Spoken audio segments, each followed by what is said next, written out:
So obviously, at some point tonight, we're going to have to talk about Spider-Man. Who? That point is not going to be now because how many people here have seen Spider-Man? Everybody. A large majority. Chucky O, I'm disappointed, man. Chucky O, I am disappointed also. Dude, what's going on? Let me go around the room real quick and introduce. We just did this on Facebook Live. But we have Uncle Dolphin, of course, to my left, and then we have Uncle Dante the Destroyer. What's going on, y'all? Maryland Phil. What's up? And we have Mikey Shoulders. What's up? Chucky O. What's up? Raul Machine. I have no slack over here. And Chris Bickerton, if you're nasty. And you are the man behind Crashbox Customs. Very nasty. So I'm gonna toot my own horn a little bit here, and I'm gonna say that like you got just headphones here, man. Shoulders never gets to come on here. Listen, they look like they got given to a child for free, and they're gonna sound just like that headphones. And they were. They were. Yeah. They're probably worth every penny. Let me start by saying this. I got a little gift for you guys today. Yes. Because here's the thing. I wanted to, and it was a little bit awkward because Shoulders was here, Chucky O was here, and I feel like I was like, oh man, Chucky O came through for an episode this year. Yep. Shoulders is part of my family, and then Gamez came through for an episode. But I just want to say, so I got everybody that's like the people that really make Nerd Rage work week to week. Phil, Raul, Dante, Chris, Joe, and myself. I got them Nerd Rage blankets with the logo on it and stuff because I wanted to really take a minute and say I know this show is a commitment.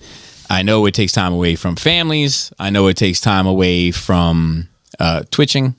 I know it takes time away from dioramas. I know the fucking Instagram is I know the DMs you must get are fucking out of control. I know that you had to deal with all sorts of snarky people on Facebook. Fuck them. Yep. I know that you that 80% of your notes get deleted. Phil, he did all the hours of research. Yes. Just so as to shit on them. God damn. So I know that a lot of work goes in for everybody, and I wanted to take a minute and just let everybody know that I appreciate you and I often it's a weird thing because I often say my podcast, but if you were to say my podcast, I wouldn't feel any kind of way about it. I like everybody feeling like it's all ours. And whatever growth in we've had over the past year and a half since the kind of dynamics of the show have changed, the kind of angle of the show has changed, the approach to the show has changed, that whatever it is, we are all own a piece of it, and I appreciate everybody for it. So very, very communist of you. And Supreme Leader, we appreciate you for giving us a platform to for Joe and I to spout off nonsense and try to make you spit, drink coffee or wine out. Yeah. Well, the thing is it's a chemistry, right? And I wouldn't be able to do it by myself, nor could you or you. Oh fuck no. And it only gets greater when you're here. It only gets greater when you're here, when you're here, when you're here. And Raul, you just make the room great. That's right. You know what I mean? Machine. Yeah. So yeah, with that, I want to open up the room a little bit. Shoulders, I don't know if you were on for episode 300. You were here for episode 300, which was this year? Question mark? Yeah, it was a low key. It was Centennia 00 episode. It's right. It's over there. It's over there. You got to get to it. Don't be scared. Don't hold it like that though. Don't hold it like that. I hear you. Don't hold it near the tip. Be gentle. It was a milestone episode. Mm-hmm. Yeah. That's the word I was looking for. So, Shoulders, how have things been for you recently? I won't say Nerd Week because it's been more than a week, but how have things been? You got any good stories? No, Passed up a cruise? Good stories. Yeah, I did that, but all my fault. Went there and everything, couldn't board the ship. Damn. But, damn. Yeah. Yeah. So tell the story. Move the mic closer to you in front of your face. It's not a dick. Don't be afraid of it. Okay. Story was my wife and I were celebrating our 10-year anniversary. Mm-hmm. We booked a cruise to Royal Caribbean to go to Mexico for one day. So There's 2 stools upstairs. I thought we had everything we needed. And then just sit down and read. And during my boarding, whatever, they asked me how did I want to identify myself. So, Really? Yeah. Like your pronouns. No. Oh, okay. I'm sorry. I'm stuck in a different world too. Listen, Bro, No. come on. it was either I'm being serious. passport, birth certificate, or enhanced driver's license. Oh, that idea. Physically identify yourself. Hey, you can get over here. Get over here, Chucky. Chucky, Owen, Phil, get over here on the corner. Before I Get once over- I get to the ship. Yeah. And for a while, Maryland was making people get these licenses, which all this time I thought they were Like enhanced smart. licenses. Yeah. So I chose my license. Yeah. But once I got down there, found out it wasn't the license, and I didn't have a birth certificate. Yeah, that's what I have. Did you have a star on your license? Yeah. And they wouldn't take it. No, because the black star only means, Tele Real quality ID. and high tech. Yeah. And most def. Yeah, exactly. but the enhanced ones have gold stars. Oh, I didn't know that. I didn't either. Because this was a lot of hoops to jump through to get the black star. Exactly. Wow. So I thought that I was good. Got down there and he said, "Oh, this is not the right ID."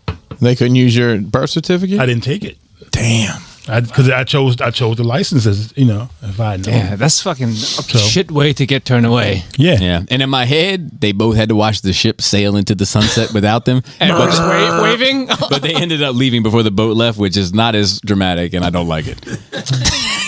Yeah, in the movie we'll make of this. They'll be pulling away, and in the behind the green screen will be of the ship. Yes. 10 years from now. Yes. Yeah, Yeah. and- Rage movie. but in the movie, Yeah.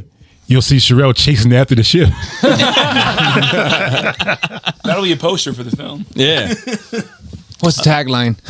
Any Never give up. For the Nerd Rage movie? Never give up. This ship has sailed. Be 10 years after the actual podcast is done, they'll do a movie. Don't take no for an answer. Let me see your ID.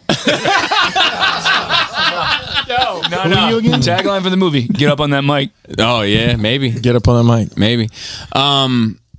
So, but you had a great time down there, regardless. Yes. All right, That was my first time experiencing Florida, from Tampa, Fort Lauderdale, all the way to Miami. Mike. When was the last time you got in a fight? Physical fight? Yeah, Like a year? has it been a year?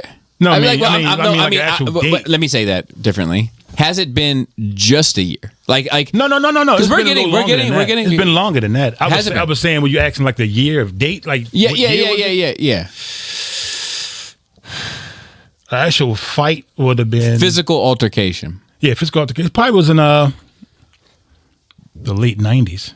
No, Yeah. no. Now I've knocked a guy out. Last year. I think that counts. I think that counts, bro. I happen to know a guy that you threw around on a porch. If you knocked a guy out, that's a fight. Yeah, that counts. That counts, bro. That just means he didn't get a physical chance to lay altercation, hands bro. on you. But it wasn't a fight. That's what a physical altercation. I didn't call it a physical altercation because Well, what I would call a physical altercation, where you have to physically put hands on someone where they don't want your hands on their person. okay, but last year. No, take that back. It was earlier this year. 2021. Yeah, 2021. From 90s to 2021. He's about to say, matter of fact, it was yesterday. I actually punched a possible homeless guy. Wait, hold on. Why you say possible? He was dressed like, Motherfucker said he had no He could have been, story. but I don't know if he was dressed like my daughter. You asked him if he had stories. He said no. Shoulders are full of stories. No. I was on my way to work and I caught the bus this day. So I got off my first bus and I'm cutting across down right there by the block, by Baltimore Street. by I'm the familiar. Police station. I've been there. Oh, of course. Wait, And this wait, one- what place? Yes. You know that. Was that clutching your pearls? That's clutching my pearls, man. That's my new phrase. Yeah, so I'm walking down this path, which is right by construction going on both sides of the path is fenced off. And as I'm walking, I see this guy peep around the corner. And then he peeps, then he's gone. I'm like, what the hell? I'm still walking. There's some horror movie shit. Yeah. Like that, right? What the hell's Yeah, man, going on it's here? not ass whipping offense. Just continue. Then he does it again. Even two And then times. he's done. I'm like, what the hell? And as I get closer, he just comes out real quick and walking the same, towards me. So I just stepped to the side, gave him a little room. As he got real close to me, he did like this. So I just fired off. fucked Like that his shit? face. I laid him out right there. And all I could think about, look what you made me do, you motherfucker. as I walked away.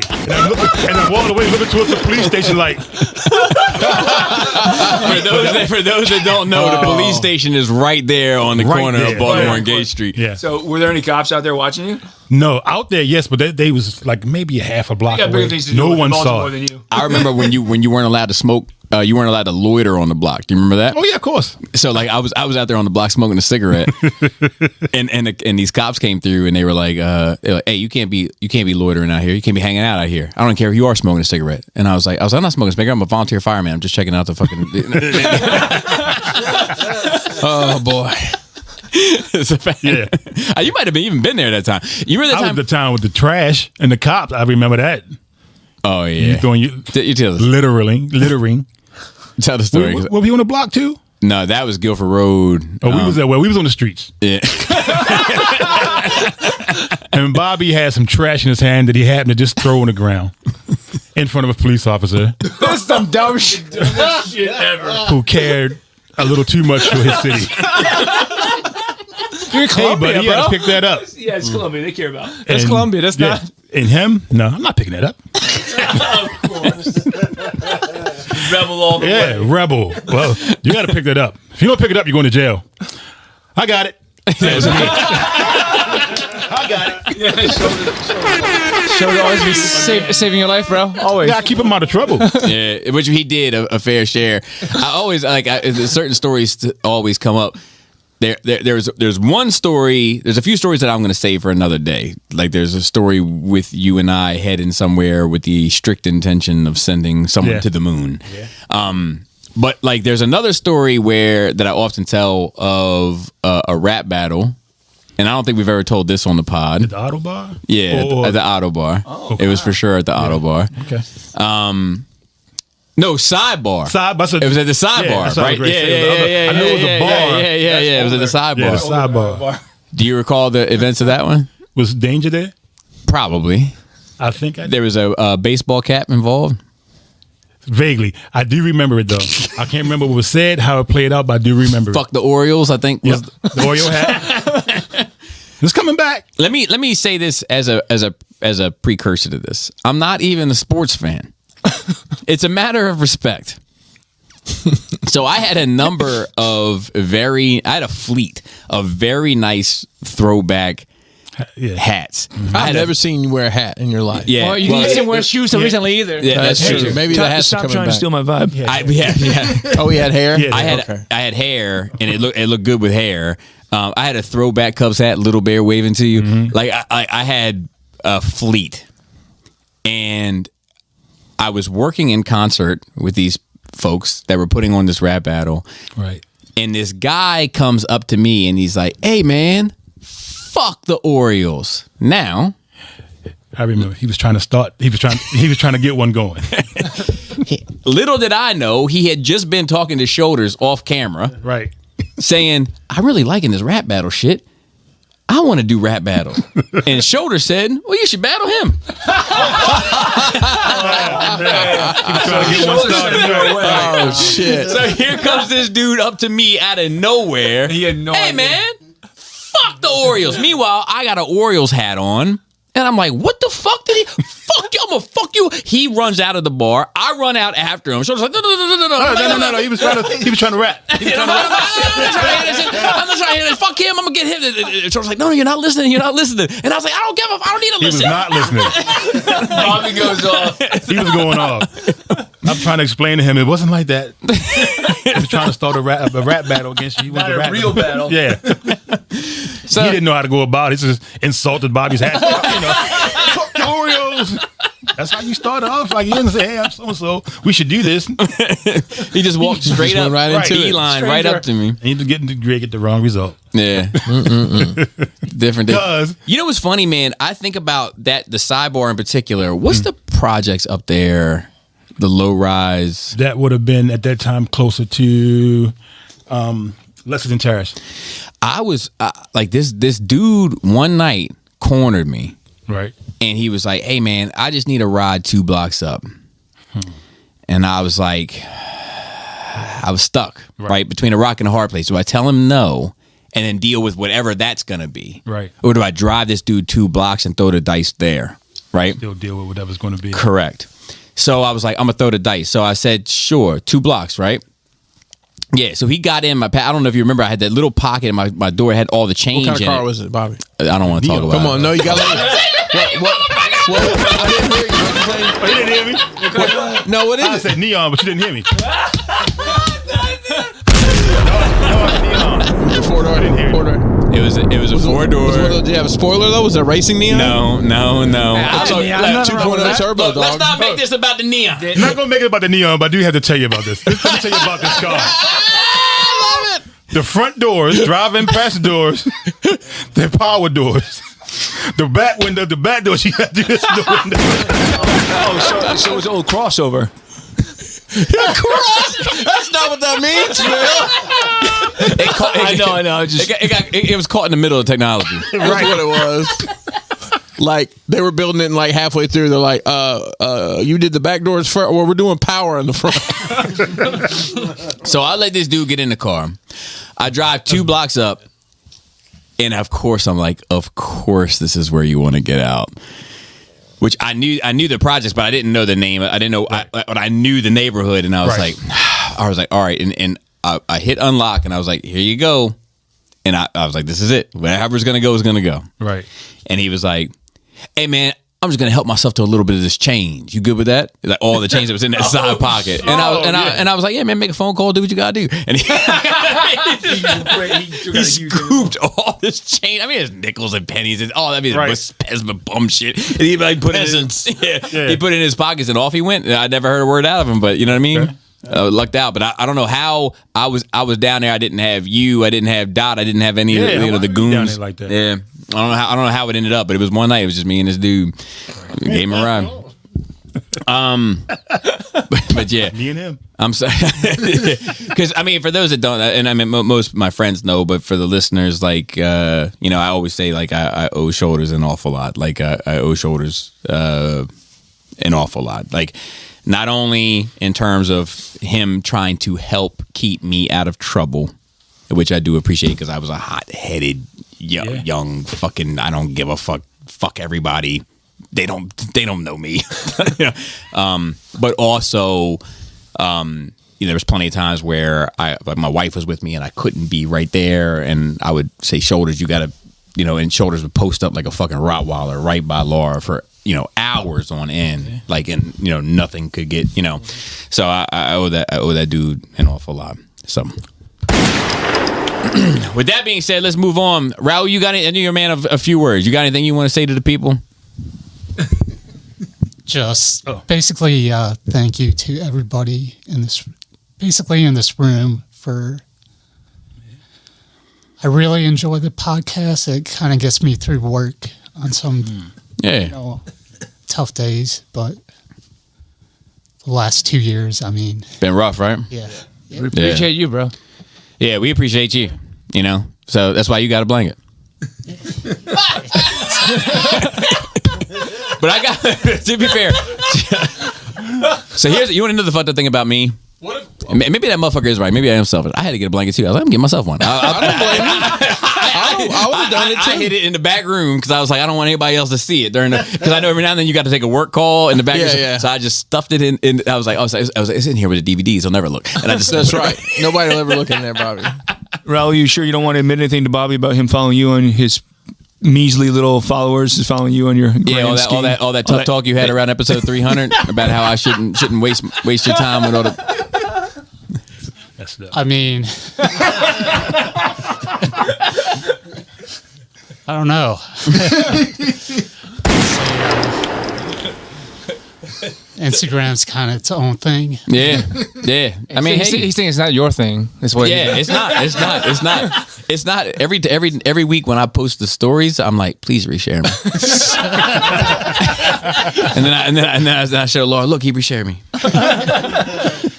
I mean, it's like a wild card, I would say. I mean, I really don't know how the following got that. Yeah, got so big, and it was ridiculous. Like, I still don't get it. Like, for those that don't know, like, so I put out a thing on the pod where I was like, look, I need help with the Instagram.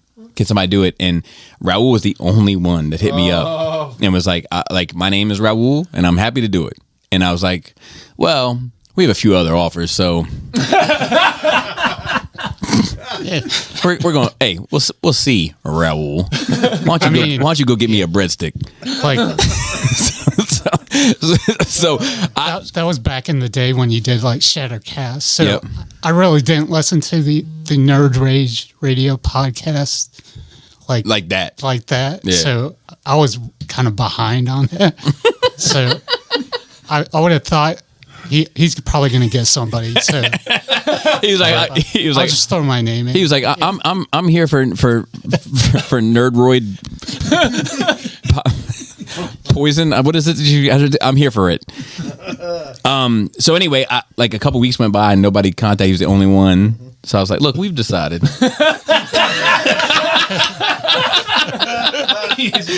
We decided to take a chance on you. And success. And then I mean, not only success, but like he caught the it wave with like the right momentum, and now like the Nerd Rage IG numbers wise is the most successful thing out of all of it. It's like much bigger than. Yeah, it's got bigger than the show. 400,000 some like followers. Like it's nuts. But it's all because of the content. And like you're on it. Like Raul was on it. Like he's a student of the game. For those that don't know, like he knows the artist. If you follow the Nerd Rage IG, which you should, it's Nerd Rage Radio IG, I believe. He follows, like he knows all these artists. He posts like these little thematic things of like, look at this, and I don't mean to say little or unknown artist has taken the Simpsons and they're doing these things to the Simpsons, and he's you're on it, and I appreciate it. But I already gave you blanket, man. I'm tired of bigging you guys up, man. Nobody's bigging me up. I'll just say this about IG. I mean, I would say we got really lucky, and it could go the other way, where getting the page, or me getting the page deleted again. Yeah, you're right. Here today, goon tomorrow. Well, I'm surprised Bobby even follows the page since it has more than 400 subs. Oh yeah. Be glad you're not a drill musician. You never get any looks from this guy. Yeah, he says if I only follow rap artists that have under 400 subscribers. Hipster. So Chucky, you are also the most kind of random. This is your second time on the show. Yeah. How's life been since we last? Great. And you're gonna come back and do the Alien show. We talked about it tonight. Yeah, absolutely. That was the thing. I went to the Comic-Con in Baltimore, hunted down the writer for the new Aliens Bloodline. So when Marvel picked up Aliens, he showed up, and I sat there, had a chat with him about like what he thinks should happen in the universe and where he's going with it. I didn't really lob my complaints about his storyline. I wanted to. Howard! But no, I chatted up with him a little bit, and I'm trying to keep current with his work. The artist really struggling. Yeah. I just the aliens. He doesn't draw him that great. But let's get into this. When are you getting married? Well, so we had planned on doing something like in the spring, but that was kind of going in like September, October, if like COVID kind of calms down a little bit. It seems like that's not the case. So that kind of pushes, if we do kind of a destination wedding, that kind of pushes it. If you start going into the summer, who wants to go to the Caribbean in the summer? So that changes kind of like the plans. If it goes into the fall. Are you doing a destination wedding? Is that the plan? That is the initial plan of it. It's been kind of back and forth. I mean, like that's the thing. Like once you go past that spring window, the destination wedding kind of. Have you thought about Gunpowder Mill? Me and Bobby went to a place that would be a pretty neat place to have a wedding. It's free.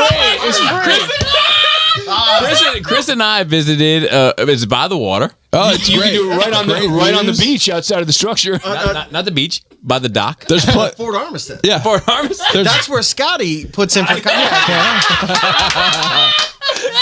I've been there. There's plenty to look Just at. spring a power. We went. Were there many like RVs and No RVs. No. Plenty Pickup of trucks? dudes. dudes? Just bring Yeah. a power washer. You'll be fine. They were kind of meandering around. Mandering. Up to no good, I'll tell you. Beautiful, beautiful Fort Armistead. Lots of spelunking going on there. Have you been to Fort Armistead? Oh yeah. All right, so true or false, did you go on your lunch break? No, I went kayaking. Is that what they're calling it nowadays? No, so Is that, our hang on, buddy Scotty. is that with the one paddle that's got two ends, or just the one paddle with the hands? So did you go with Scotty? Yep. So I took Chris after we went to Glenwood, where Scotty happened to be hanging out with Charlie. Okay. If you know what I mean. Oh yeah. Yeah, and we talked about it a bit. Yeah. But you went because you kayak with Scotty because we've talked about Scotty on this pod a bit. Yeah. He's a bizarre character with some bizarre interests. Oh yeah. So talk to me about going to Armistead with Scotty. So I love Scotty. He's a quirky dude. It's one thing to like go kayaking around Fort Armistead. Like it's just weird. There's always barking. But he does this thing, and I give him props because like he manages a good relationship with his daughter. They go and they collect sea glass. Yeah. And so not only were we kayaking, but he was kayaking to spots to scout out for sea glass. So I'm just like, whatever. I got a new kayak. I'm here for whatever. I'm paddling around. Be easy with that. For those of us who don't know, what is sea glass? Sea glass is broken bits of glass. Better if they're older, but they get polished in the sand and they get this frosted look. And this is around Baltimore? This is around everywhere. Okay. There's There's plenty of broken glass around Baltimore though. There's a following. There's conventions. There's sea glass Instagram. So you're reaching into the water around Baltimore? Well, no. Scotty is absolutely. Yeah, he'll wander up and down the beaches. He's on pins and needles when he's looking. He is. He's looking for. But no, the thing is, like, we're kayaking down to this reactor plant. It looks like a power plant, cooling towers, whatnot. Right next to it. Right next to it. We're over there, like, picking out sea glass, and I'm just like, all right, man, that's whatever floats your boat. Once again, you should really watch out what you're saying. So did you walk around the fort? No. Oh, heavens, no. Oh, no. Then you haven't been there. Oh. They shot. I'll tell you, I've told this so many times. I've been around this man, Bobby Skullface, in many what I'd call sketchy situations, but I've never seen this man shook until we were at Fort Armistead. So we went there to film similar to what we did earlier. And normally we do 2 or 3 takes and 2 different spots. And he filmed this one spot. He's like, all right, let's go. And we did one take and the song ended. And I'm like, yeah, you want to do some close up? He's like, no, we can go. We good. I'm just going to work clockwork at this point because these next 2 are regulars. Marilyn, Phil, what up? How have things been recently? A little busy at work and crazy, but okay. Marilyn, Phil, you look good with your hair slicked back. I like it, man. Again, I'm just telling you. I like it. It's the second time. It's the second time in his life that I've seen him without the hat, with the hair slicked back, and it's a good look for him. Your baby is totally confused. She calls me Hat Man. She's like, "Where's your hat?" She's not used to it. You're like one of them reject Batman villains, pretty much. She cut it just a little too short on the top because I wanted to slick it back. And it doesn't looking good. Like looking before, good. when it was slicked back, it was a little bit longer and it was easier to do. It wasn't. It looked better. So I used more product this time to keep it back. But I'm telling you, it's working for you. Yeah, I like it. No, thank you. Just Thank you, sir. You see him. It's him. So we got a lot going on here, so I don't want to do too long a Nerd Week, but Spider-Man was awesome. We'll talk about it. Mm-hmm. I just saw Nightmare Alley last night. Oh, yeah? Yes. It's the new Guillermo del Toro film. That looks interesting. It is very interesting. It's a lot more straightforward of a film than I was thinking because it's basically adapted from a novel that I didn't realize going in. star power in it is phenomenal. It's Bradley Cooper, Kate Blanchett, a whole bunch of famous people you would recognize. It's about basically carny life leading up to World War II. Hey, I'm all about that carny life. It's interesting. So if you like good acting, it's worth a watch. It's kind of, the trailer made it seem like it's kind of a horror film, but it's not really a horror film at all. It's more just a straight drama. And that's in theaters right now? Yeah, it just came out, and it's going to do poorly because it's competing against Spider-Man. But if you're going to the theater for something other than Spider-Man, it's a good thing to see. I'll tell you what, not for nothing, I want to see that House of Gucci. It is. House of Gucci is good. Like, I saw that. You saw it? Yeah, I saw it. Yeah, it looks amazing. Like the cast looks amazing. Yeah. The fucking directing It is looks good. good. Like the cinematography, everything about it looks fucking How much beautiful. screen time does Gucci Mane actually get in it, though? Dude. Don't say it. It's like Mufasa. So I know for a fact they change around history a little bit to make the story a little more dramatic. Well, sure. But real quick, on the promo tour for that, it was both House of Gucci Mane is going to be That's a Gucci Mane. So was it Lady Gaga and Lady Kylo Ren? Yeah, and they're on the British show. What's his name? And he's like, oh, congratulations on that amazing sex scene, because they have where they don't show anything in the scene, but it's pretty passionate. And they both reach over, they give each other a fist bump, and Nice. it was hilarious. But yeah, Adam Driver. Well, He's amazing. Adam Driver's a great actor. Lady Gaga does a great job. All the older cast in there do excellent work. Ridley Scott. It's Ridley Scott's return to power as far as filmmaking is my concern. He's fantastic. Nice. He's tell one him of to my go make some fucking alien movies. Dude, I as much as I don't like Covenant, I want Dude, I like Covenant a a lot. resolution to that movie. Covenant is way too tropish. It does not. We gotta wait till To me, Covenant does not feel like a Ridley Scott film. It feels like a trope. Wait, It feels like a lesser director. Before you talk, you got to do this. Dude, when you guys do the Alien show, let me know when it's going to be. Yeah, I went in on this too. Yeah, I want in on that. Fort Armistead right there. What is that? Oh my god! It's a fucking glory hole picture. Cash money. That's on the way into Fort Armistead. That is wild. That's horrible. yeah, it is. Yeah, it is. That Yeah. looks like something up from a So Kubrick film. look, can we have a moment? Can we have a moment? Share that picture. Can we have a moment? Can we have a confession? Buddy Booth? Wonder Woman weed. Some of the music video was shot at Fort Armistead. Oh, yeah. You get some extras in there. Now's not the time, Phil. Give me a moment. Listeners, bear with me. Chris Pinkerton is not an idiot. He's a smart man. And he said to me as we were approaching the site, let's be on the lookout for things in the background so that they're not distracting for the music video. Because there's all sorts of stuff in there, right? Like, end white supremacy on one wall. Next wall, start white supremacy. Like, you never know, right? We thought we found a good spot. Oh, we thought we did. Look, if you were to look over my left shoulder. Oh, shit, I see it. Stop. You never see If you were to look over my left shoulder, you might see what resembles a giant black cock. What the? It might also not be that.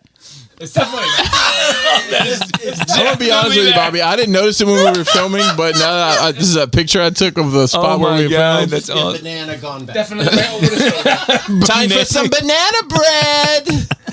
So I just want to, in a moment of clarity, just for the Nerd Rage listeners who I value over most, I want to have a private moment between us to share. Okay, continue, Phil.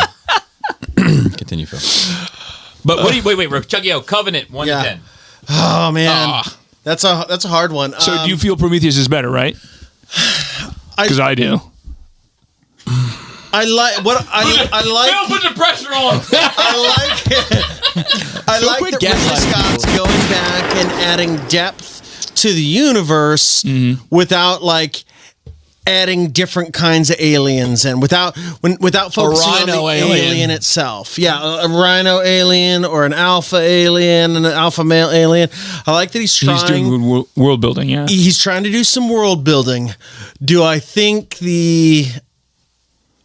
especially if they don't continue where Covenant ends or pick up something on Covenant, then I think it tarnishes those two movies. They have to, though, with David. Yeah. They have to with David because David is the main person behind these stories. Fassbender's the person to watch for that movie. Sure, absolutely. He does a great job. There is a lot of it's Philip Kennedy Johnson who's writing the new ones. Yeah. He has these, like I talked to him about it. He doesn't like the two new movies in terms of, he's like, I feel like the alien is more ancient than that.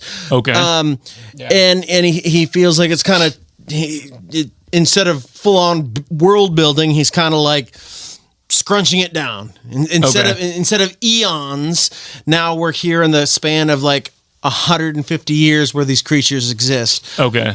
He feels that's what Ridley Scott's doing. Yeah, he feels like it's kind of so he wants to, in his storytelling, he wants to expand upon like reintroduce ancient, xenomorphs. That idea. Okay. He doesn't want it to be David is inventing. I like the whole kind of conflict between creator, and the creation, and that carries that. So it's interesting. I don't think I think Covenant was a little too action movie, kind of cheesy action added in.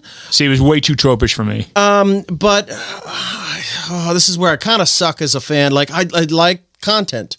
I like content, and if it. Because we don't get this isn't like Marvel. This isn't like where you're getting one every half a year or something. You're lucky. Like the projects that come along and fail are legion in. And once in a while, you get something that actually makes it to the public. Yeah, I mean, right now we're really kind of waiting on the Alien movie, or not the movie, series out of Hulu in I think it's 2024. Because they're doing the Predator movie, and then the Alien series will come later, and nobody knows what that's gonna tie to. Right, and how, if anything. Hey, Laura, could you say hello to Nerve Rage real quick? This is episode 330. Hello. Wish them a Merry Christmas. Merry Christmas. So yeah, it's again, like I think it's flawed. I like that he expounds on the engineers. I think adding some depth to the engineers is really it takes it away from just an alien, because you can't do another Alien Resurrection and just have it flashy alien guys shootiness, because that doesn't add depth to the universe, the middle heavens. What do you think of Covenant, where David pretty much annihilates most of the engineer what we know of as most of the engineer population, if not the entire thing? It's probably not. It's probably not. But at the time when that came out, I was like, "What are you doing? You're killing the story." Yeah, it's there's some talk in some of the other things. The role playing game has been canon, and I'm drawing a blank on the guy's name, who basically he's the dude that Fox has brought in to be the guy that says this is canon. This is gotcha. Yeah, and he's kind of erased. Like the engineers are in the universe still. Okay. Like it was never stated whether that was a colony or that was a home planet or not. So I think I have to recall one of the interviews. All right, we're gonna go ahead and take a little bit of an intersection because we're working under constraints. Dante, if you wouldn't mind grabbing that mic, Dante the Destroyer. But I do appreciate, and Chuck, we got to have you back. I know, to the listeners, I know that you want him to come in here and do the deep dive on aliens. Chris is up for it, Joe is up for it, I'm up for it, we're all up for it. Phil wants to be called in, emergency. We're all up for it, so we've got to have you back. Oh, yeah, absolutely. Dante, how have things been? Dante, first of all, you're looking clean tonight, girl. I appreciate that. Thank you. I realize that every time I come through, I shave. It's not by design. It just times out. Happenstance. It just when I'm ready to shave. You can say it's by design. I mean, it might be. I don't know. You know what I mean? That might be my blanket. I mean, sometimes I like to get snuggled. I don't know. I want to be scratchy with y'all. Yeah, dude. Bump chest hairs. Can't. Oh, Perfect. Super smooth. Perfect. So how have things been? they've been good. Anything new? Always new Getting ready to stuff. launch the horror podcast in January? Actually, yeah. And funny thing with all this alien talk, I was just talking to Phil because we gonna do the April episode, talk about aliens. You playing on April? And You gotta relax. That's it's 428. So no, because I'm That's doing Alien Days 428. I'm doing it monthly. So But he's planning for April 2028. Oh, that's what you don't want to see. just all this talk is like, damn. All right, well, I probably ain't got to be there. I can just fucking turn the microphone on and let y'all go. So Yeah. that's what I did with the Hellraiser shit. I was just in the background saying this shit sucks. I'll keep talking though. But nah, everything's the usual, just doing bullshit podcasts and shit like that. Watch Spider-Man. Been watching a lot of zombie flicks. I got a question. I got a question for you. I Right? got an answer. Is the Colompton Social Club going to cover the double homicide in Colombia? So it will come up. We're recording tomorrow. So to speak. We're recording Sunday night. So here's the, for those that don't know. Yeah. Here's the thing. Are you familiar with this? Fuck no. So check this out. Are you? Nah. So listen, this dude, he had an. Correct me if I'm wrong. He had an ex-wife in the city. Yep. An ex-girl in the county in Columbia. Yep. Both of them had kids with him. So the one in Colombia was pregnant. Or no, I'm sorry. Yes. I'm sorry. Wait, they both had kids. The one in the city accused him of doing inappropriate actions with the kid. Right? Correct. Yes. He went and killed her. Then he drove out to Columbia, Yes. went live on Facebook, and was like, look, this is a PSA. Don't fuck around. I've never hurt my children. And now you've ruined my life. I just had to kill my ex-wife, and now I'm going to kill my ex-girl. I'm just waiting for her to come out. This is basically a PSA to all other women in relationships. Don't play with a man's emotions. Then you see the ex-girl come out of the apartment building, and he's like, oh, wait, there she go. She runs back into the apartment building. He goes, oh, no, it's your day. The live shuts off. He executes her and then shoots himself. Wow. Nah, I didn't hear about that. Welcome for the guy that commented on YouTube and said, "Is this a Maryland-based podcast? Because I'm in." Welcome. Maryland is in the house. So he killed the lady for accusing him of. Yeah, basically ruined his life. But why both of them? No. So I think the other one was fucking with him too over child support. And I'm not saying that he's no. You know, not at all. I just want to know his reason. Yeah. He's obviously got some shit going on. Not anymore. Well, no, not anymore. But I'm not suggesting that. I'm not suggesting that he's the victim in this at all. Oh yeah, no. Just to paint his. It could be also at the same time. You can be. I think it's probably a little bit of column A, a little bit and a victimizer. Yeah. Yep. I agree. Sarah sent that video to me a couple days ago, and I didn't even know that was recent. Yo, when he says it's your time, yeah. Like that shit gave me chills on my spine. I had a fucking panic attack when I saw that. I dropped my phone. I was like, I text her. I was like, because it was called. You know who it reminded me of? Brutus. Like a dude that could be that cool, calm when the heat was on. and just I seen this dude hit him. For those that are listening, the dude Brutus that we grew up with that we lost in 2010. God bless him, love him, miss him every day. Shoulders remembers him. This dude punched him. Like they squared off. He punched him full blown. Big dude. Had a name that sounded like he wanted a problem, like Antoine, like Antoire. I think was his name, Antoire. Like it sounded like something like a Viking move to Baltimore. Oh my Punch God. Brutus in his face. Brutus was only there because this dude was picking on my little brother, and Brutus went to defend my little brother because this dude was older and I wasn't around. Punch Brutus in his face.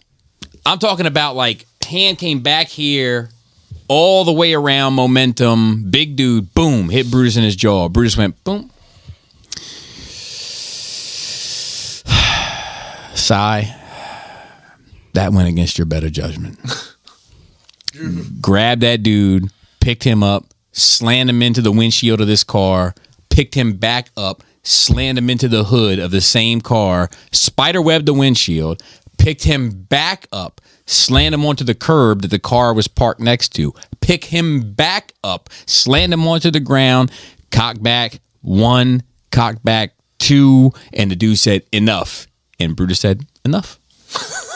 Wow. And then there was another dude on scene that was basically like, finish him. and Brutus said, he said enough. You want any? And the dude was like, nah, as a bystander, I would like you to finish. I like Mortal Kombat. I really like Mortal Kombat. Yeah, but Brutus lived by code. He like, you know what I mean? That was he said enough. That was it. You know, God bless that dude. But the same when he was like, oh, it's your day. Like that cold, that energy. Yeah, it reminded. It was. It was a quick switch. It reminded me of Brutus. Like he's talking calmly. That's it. Oh, here. Here. I don't want to see this. Oh, but no, not here. But just listen. Just listen. Going through having my ex-wife say I'm with my children and all kinds of craziness. Been fighting for custody for 3 years. So, shit has been real crazy. What's up, Oliver? You know about this. Going through it with my ex-wife, blah, blah, blah. So, and start dating somebody new. And she got pregnant. And, we got in a fight. First thing she does is threatening that she's going to do the same thing. You're never going to see your kids, blah, blah, blah. It's the holidays, man. I don't have no family, nothing. Anyway, I just did something crazy, man. I just shot my ex-girlfriend in the head, yo. Felt like a dream. Like, I never thought I would be that guy. I can't go to prison, so the person that really started my depression and all of this is my ex-wife. So she next, and then I'm going to do myself too. But I just wanted to say this to people. Don't play with people's emotions, man. Don't lie on these men. Oh, here's my ex-wife right here. Today's the day. Today's the day. That's kind of hard to. I don't know. Depending on how real that. It felt like he's telling the truth, right? I believe it made me believe him. I believe he believes it. Right. But whether it is actually objectively true, different he believes story. That shit. I believe he believes it. It's really hard for me to condemn him. It's hard for me to find in my heart to be like, oh yeah, that's a bad guy. All I know is that dude in New York, that dude that yelled at my kids, had it got physical, I think if had it happened this weekend coming up, I'd have said, "Oh, today's the day." That's the hardest shit ever. and God bless everybody that's dead. I'm not trying to make light of the shit. Like, obviously, I make jokes about terrible situations. How I deal with it myself. So anyway, how else was your nerd week? Solid.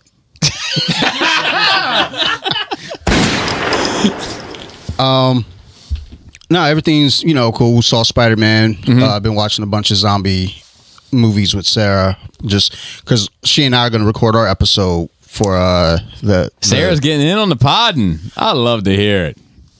The roundtable we did wasn't bad. No, well, there's like a lot of she pulled herself back because there's just a lot of us just going in, and she was like, I'm just going to step back and let people do. But we're watching, the George Romero trilogy, Night of the Living Dead, Dawn of the Dead, which can't be found here in the U.S. No copies can be found. There's a distribution issue going on, some disputes over the rights, and someone uploaded it to Facebook. The whole trilogy? The whole movie. Oh, wow. That's the only movie you can't get here. The 1978 version of Dawn of the Dead. Okay. So someone put it up on Facebook. We watched it a couple times, actually. Bobby, you got the DVD. You probably did. I got a VHS, bro. VHS. So no. I've reached out to one of my jiu-jitsu students, the mom. That's her favorite movie. So I says to her, like, hey, Miss Lori, do you have? So I go, do you have a copy? Expecting a DVD. She goes, I absolutely have a copy. I have it on VHS. And I was like, well, fuck. You can get a VHS machine for like $3 at the thrift store, bro. First of all, it's called a VCR. VHS machine. I came from foreign land, bro. I got a Nintendo machine in my house. She was excited though. She was like, "Oh, I'll send it, with her tomorrow when you all have class." And just being nice, I was like, "Yeah, okay. Well, hold off on that. I might have other means because I don't have a fucking VCR. Like I don't know where the fuck that thing is. I gave it this from where? From thrift store. Any thrift store will have a toaster next to the VCR. Probably come with some free roaches. No, I'm good. I'm all right. I got it on Facebook. I'm good. All right. For the sake of moving it along, Chris, you got your pizza first. Joe, how was your nerd week? It's been like 3 days. I know. So how was your nerd days? It worked. It's gonna be brief. I watched all of Witcher's, like 8 hours of it yesterday. Season 2. Yeah, that's about it. Love it. Yeah. No, good. How's it compared to season 1? I think it strays. I don't remember the books as much because it's been a long time, but I think it strays from the books a lot more than the first one. Okay. But I like it. I like the actors. I like the story. I like the world. Henry Cavill's good. It's all good. Good effects. Love to hear. Got heart. Yep. That's all you haven't seen. You haven't seen any of it. Look, I've been very limited in what I have seen recently. Just Wu-Tang documentary, mockumentary. No. It was a show, like a episodic drama. And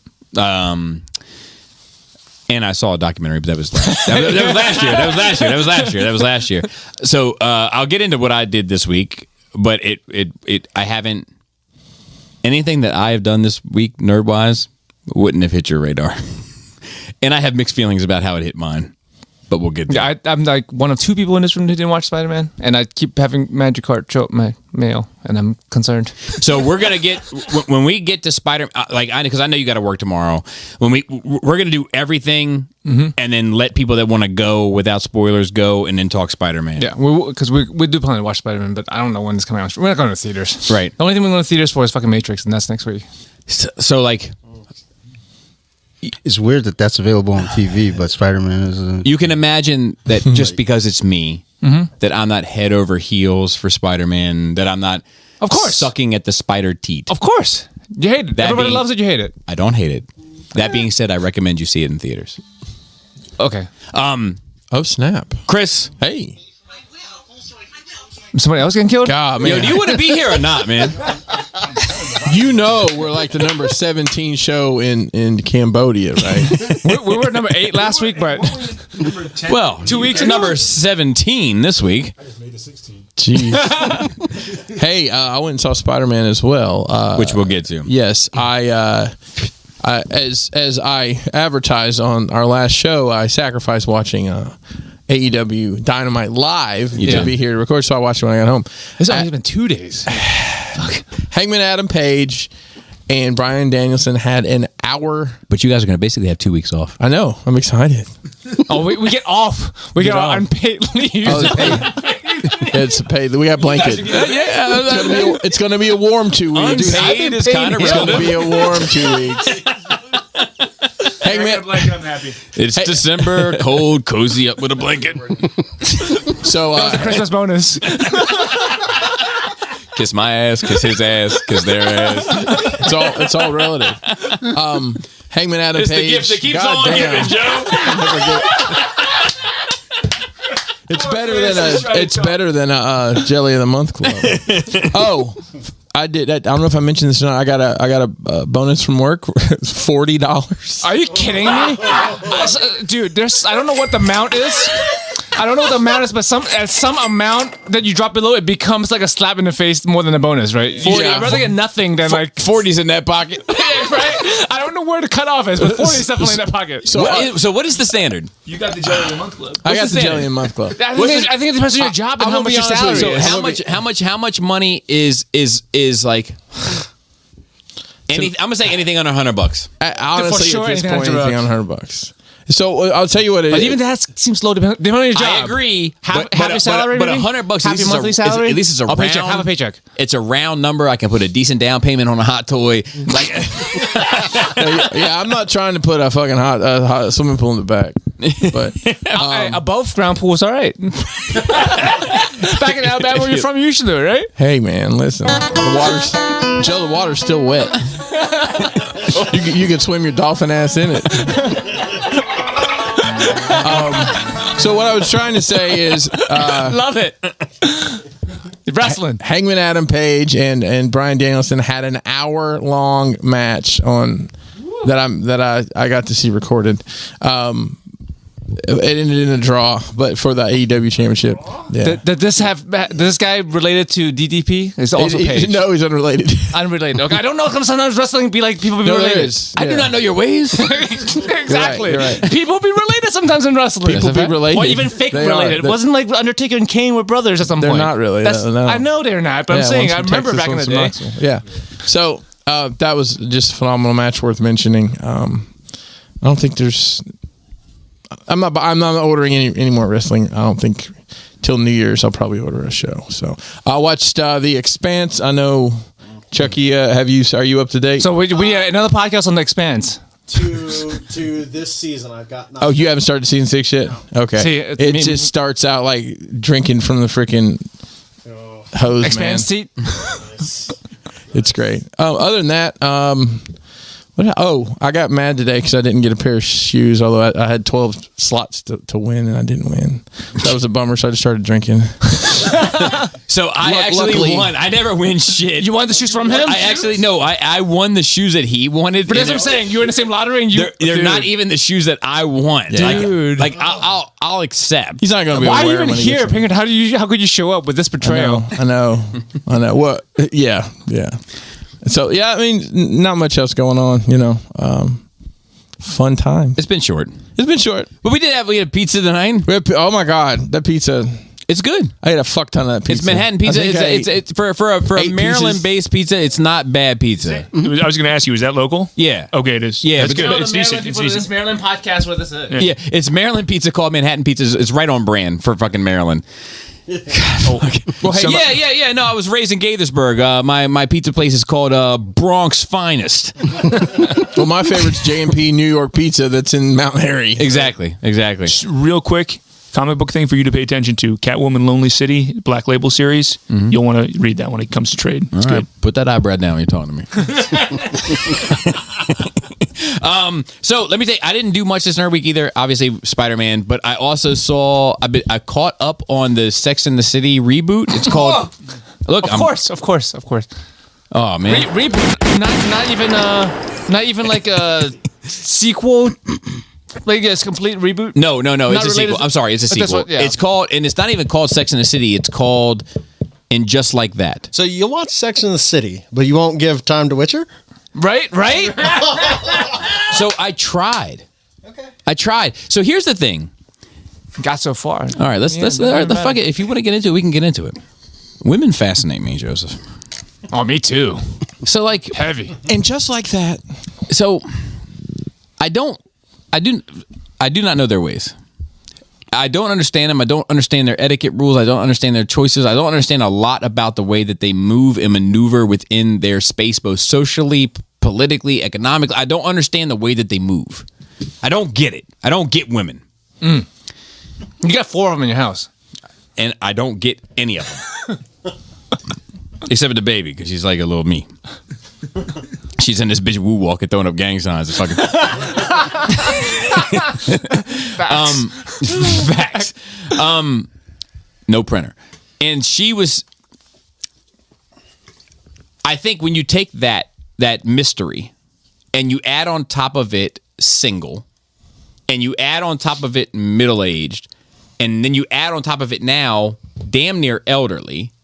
In the 60s. They're in their 60s. Bro, I was on that cruise. All of those things. And then you add on top of that New York. And I'm interested. I'm interested in the it's like, mindset. So like Golden Girls in New York. Yeah, except younger. Bobby, it's the concrete jungle where dreams are made. It's almost like, dude, remember we cracked that code that Golden Girls was in the same universe? It's just them. Oh, yes. Yeah. The Lanai. So I'll tell you this. So I don't want to spend a whole lot of time on it.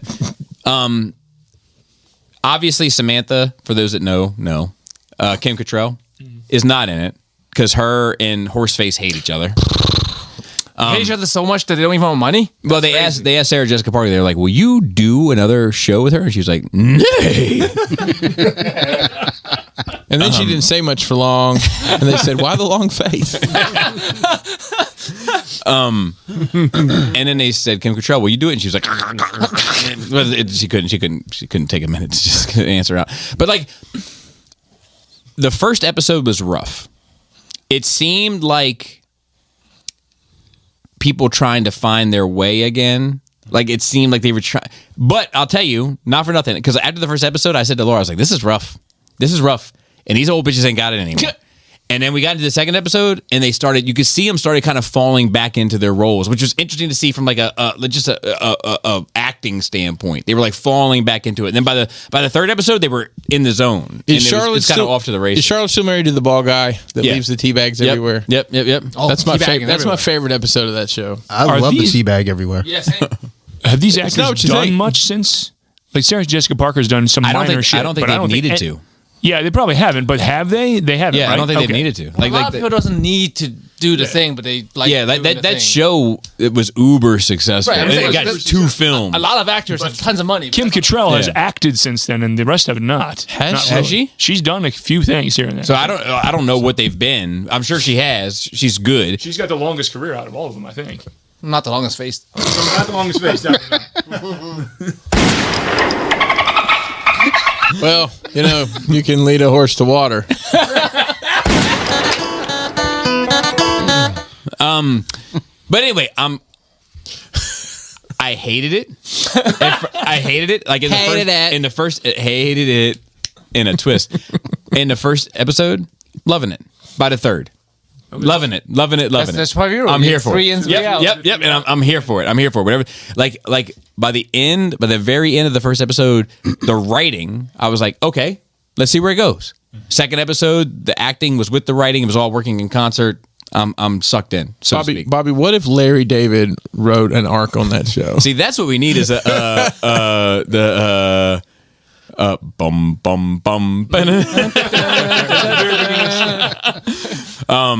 But yeah, He cancels our show if we use that. let me see if I have anything else written down in my nerd week. I don't think I did, even though I wanted to. Oh, I got a question for you. You just recently traveled. You've traveled to Japan many times. Via dolphin. You just got on a plane. Raul, you have so many Instagram followers. You catch flights, not feelings.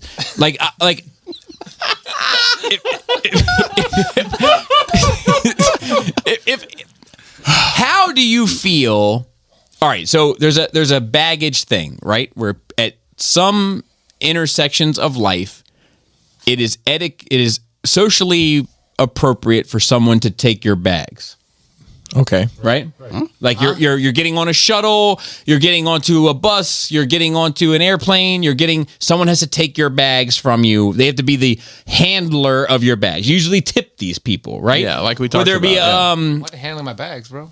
so to speak. You don't know what I'm talking about? Like a porter is what they're called. yeah, but what do you call it at the airport?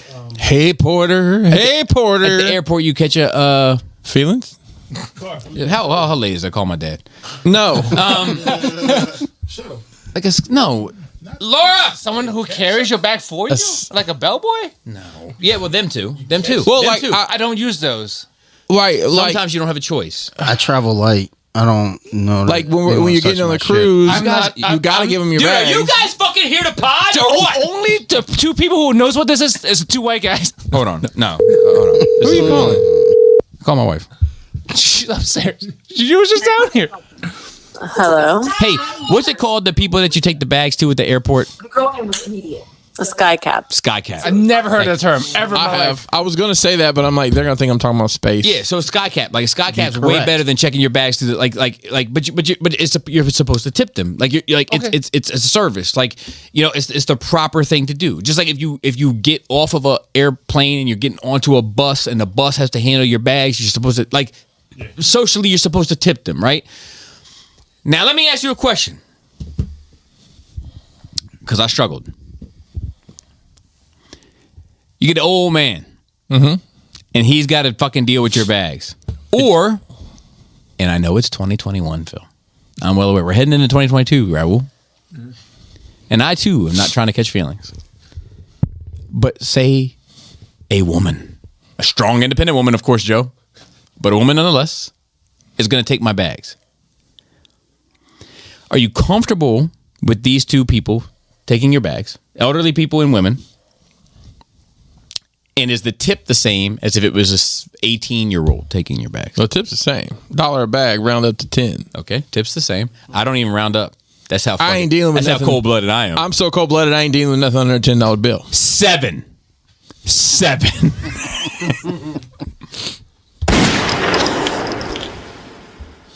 What do you do, Chucky? I mean, obviously, I would. It's be the same. Yeah, If I were to do that. Money's the same. I'm uncomfortable general on the premise because I'm a burly dude. I can I mean, yeah. If someone tried to haul this, and the thing is, I pack my bags. I will tell an old motherfucker or a woman, hey, look, I got it. I've always done that. That's what I really don't know what it means to have someone take my bags. I'm not fucking around. And I'll put the shit. Listen, I'll put it in her shuttle. I've done that. Then tip her. Oh, I don't. But because I don't know what to do. The bottom of the side of the bus opens up, and that's where the bag goes, right? I do that. I put it in there. No. Well, you're not supposed to because I do that. a lot of them will get upset. Because it's actually they go fuck themselves. No, it's their livelihood. I know, it's their livelihood. It's how they make a living. Like the same way that you always are defending people that are working class it's trying to make a living. Shit on full service gas stations because don't force me because to use a the lot service. of it is that no. We pack them in. This is what our business. We pack them in here a particular way. We don't want you throwing them in there willy nilly. We have a certain way. You may be packing them in, but you're stopping at Hatakatua. But you might be packing them in a second where we need the next person is a Chikator, and they are getting out first, and now you've packed it in before them. Bing bong. Ching chong. Damn, it's just a callback now. Was it We'll never get Marco Polo? We'll never get lost in the store, Joe. I'm just waiting. I'm waiting for somebody else to say ching chong and I can look at it. Yeah, I'm not doing that. You're not gonna never. I'm not gonna say ching chong. I feel you just said it. All right, Phil. You got some parting words? Clever girl. Dude, where's my animal noise in here? Oh, yeah. Where's my dinosaur? We've already decided, the Nerve Age staff has already decided your noise will be clever girl. All right. Probably the flat $10, but I would feel really strange about having an old guy or a lady take my bags. I would do everything in my power to take them away from them, saying, I got this. I got it. But if they're going to get visibly upset with me, then I'll be like, all right, here you go. I don't want to cause an altercation. Dante. If they get upset, I'm going to beat them up. Right? These are my bags. Like, that's they not can your fuck off. I asked the wrong person. I mean, they can fuck right off. I got my own, I carry my own shit. Thanks, though. Yeah, but sometimes you can't. I have not.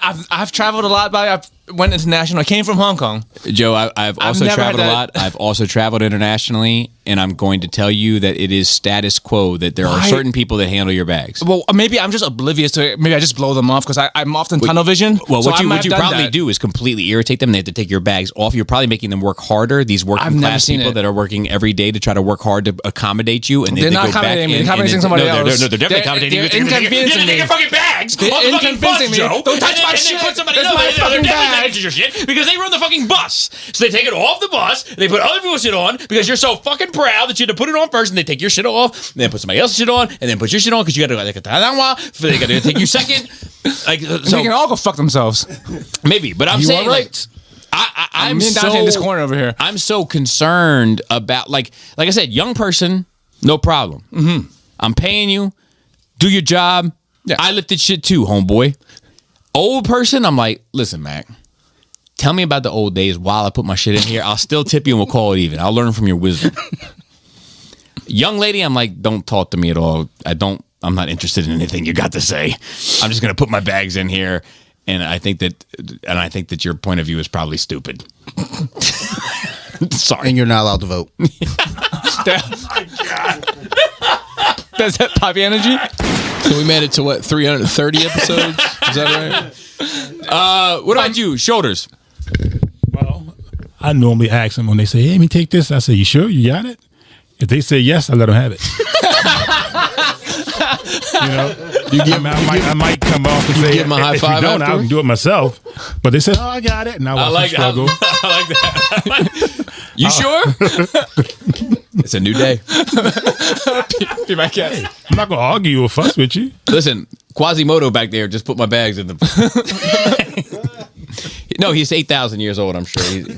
He's got a ring in his pocket or some shit. I don't know. I gave him the fucking bags. Recently, though, the bus we caught when we was in Florida, the one we took from Tampa to Fort Lauderdale, the driver stood there, opened up the gates, the doors underneath, and said, hey, you can put your bag right there. You can put your bag right there. You can put your bag right there. That's what I'm... So that's a guy that wants to get out of it. He must want to. He's a young guy, too. Because I got to tell you, probably, doesn't surprise me in the least. Yeah. He wants 3 TikToks instead of a little when we bit got of to our bag. destination. I'm always the guy that's like, I got it. Right. I got my bags. I don't want you lifting my shit. I packed it. I brought it. You don't need to break your back for my shit. And there's always people like, no, this you can't. You leave it right here. And because most of them want the tip. All right. You know. Raul, what about you? Do you while you're catching flights, not feelings? What are you doing out there in these streets? I mean, after 2001, I just do what they tell me. Okay. There you have it. I mean, that's a legit answer. There you go. People might not know what I don't Plain and simple. People don't want to get the visuals. I just maybe Raul was like, TSA's there for a reason. They invented this entity. What about you, Chris? Listen, He's just throwing up bills. it don't matter, man, woman, child. If it takes 2 kids, They're like, are these bills dry brush, sir? yeah. So Weathered. when we got to the airport to fly home from Florida, we had to do the Super Bowl shuffle on some stuff because we had this one's 53 pounds, this one's 56. How much is it over? It's $75 per bag over. That's $150 worth. You got We it. better pull some shit out. So we pulled out a bag. We had a shoulder bag we pulled out and made it. But All right. that's it. Well, that's all I got. Just for a conversation piece, but it worked.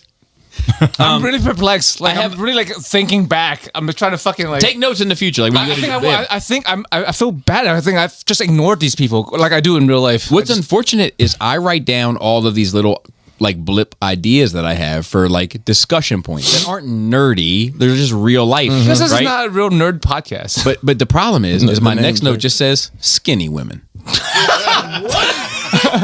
But I don't know. But I don't know what that means. And the next thing is frayed underwear. When do you throw them out? when you notice that they're frayed, bro. But at the very first sight of fray? No. These are still good. When you just have to see through the fabric. What about I need to socks? start falling apart. What about socks? If you got a That's hole in another your good sock, one. how long do you keep washing? a hole in the sock? Yeah. A hole is no go, bro. Look, hole. we're not prepared to It go down depends this on where the deep hole dive is. yet. I have to work on my feet all day. I can't be wearing fucking holy socks. So I'm gonna tell you a funny story that involves me working all day. It's true. It's true. It feels true. different. It's different It than does. sitting around. I have a favorite pair of socks. They're Stance basketball socks. I have no reason to own them at this point in my life, but I do. And I wear. You guys have seen me in my house. I'm normally in socks and slides. These poor socks. Socks and slides. Where the slides came into the side, they busted out on the sides on both, simultaneous. One of them was completely whole, and the other one I looked at it, and it's I can see through it. I'm like, how do I? I was singing Boys to Men, throwing these socks away. I'm like, those are my favorite socks. All right, so look, let's move into notes just a little bit. There's not much, just so we can get to questions. There's don't lie. There's a lot that you're gonna skip. I was just, Joe, he's right here. dude, I just popped over and told him which ones to highlight because I know he's gonna have to skip some. Real quick, the Marvel Legends reveal. Holy shit! Tons. I don't know who half these people are. Siren. They're going deep. I know who Siren is. I don't know who That's the dude cool. with the That tank classic is. 80s Havoc is one I want, and the old Sabretooth is the one I want, the skinny Sabretooth. Dude, Siren. Sabretooth? When's Yeah. Sabretooth skinny? When he originally Yeah, debuted. the Yeah. classic. He was skinny for Sabretooth. years until the 90s.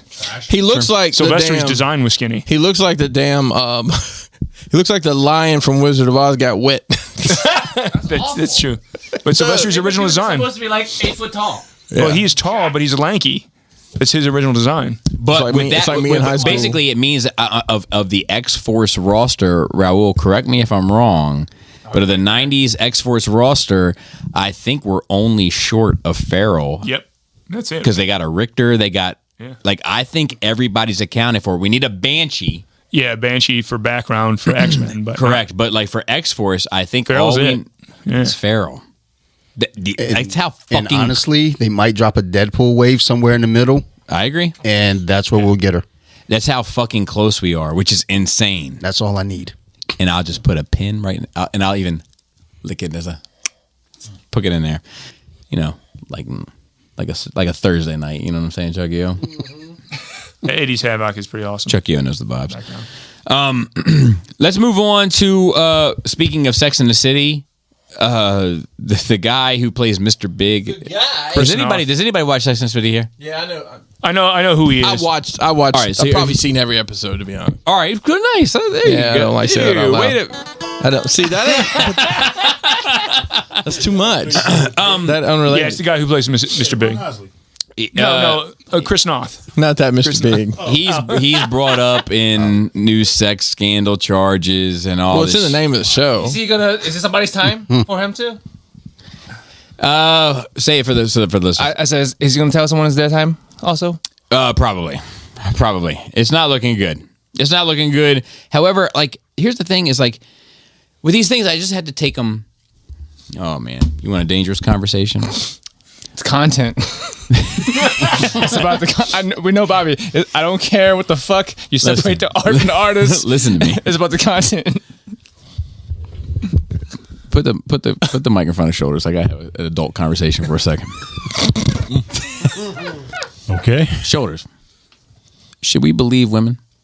Should you believe women?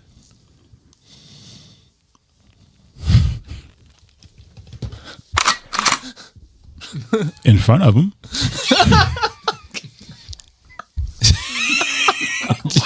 Joe's getting ready to quit. Looking over his shoulder. No, you know what, dude? Here. Or here's my counter argument to that. Should we listen to women? Yes. See, I agree. Easy. That was the easy answer. Yes. Listen. Yes. Let's believe the evidence and believe the facts. Mm-hmm. But let's listen to the story. Right. Right? So that's my thing. And it's the same thing with Marilyn Manson. Like, he was weird. No shit. He said he had a rape room. He probably does have a rape. It's probably part of the gag. Yeah. He's Marilyn fucking Manson. Right. He has a song called Rock and Roll Joker, and it's not Joker.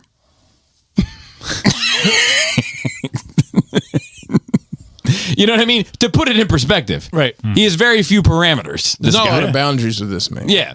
So, like, it's my thing with Mr. Big. Mr. Big may be a fucking monster. I don't know. He may be. Right. And any woman that has a story about him, I want to hear it. Let's hear it. And if he is a fucking monster, let's treat him like one. But if the story is like, well, he was pushy and he really wanted to have sex with me, and I was like, no. And he was like, well, then I'm not going to talk to you anymore. And I was like, well, that's rude. Well, yeah, that is rude. And also, that is part of the dynamics of a relationship.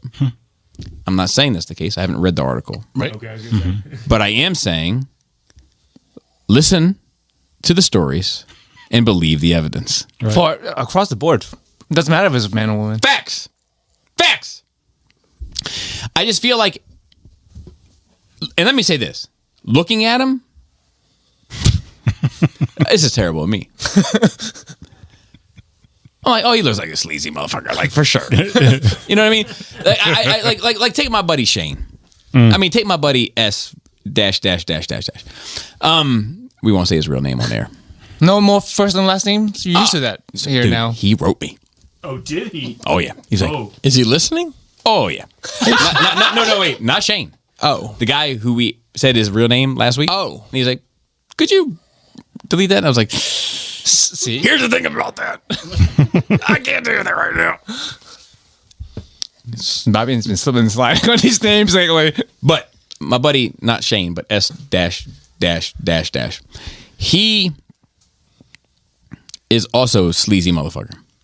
And if you saw his face, you would be like, that's a sleazy motherfucker. However, to the best of my knowledge, he's never hurt a woman. Against her. Well, let me rephrase that. He's never hurt a woman. He's hurt women, but in the sense that he like Hurt him emotionally. yes, Yes, like that's much better. yes. He didn't like He's never beat somebody up, or Correct, anything. of course. But they've been like, Shane, don't leave, and he's like, what am I doing? You're foolish, and he'll just leave. I'll tell you a story. This is at the World. I don't know if you remember this. There was a young lady, and her name was not Irene, but it was I dash dash dash dash, and she was downstairs with Shane, and she was going to work on him. And I'm talking about Not as in fighting. network on your social network.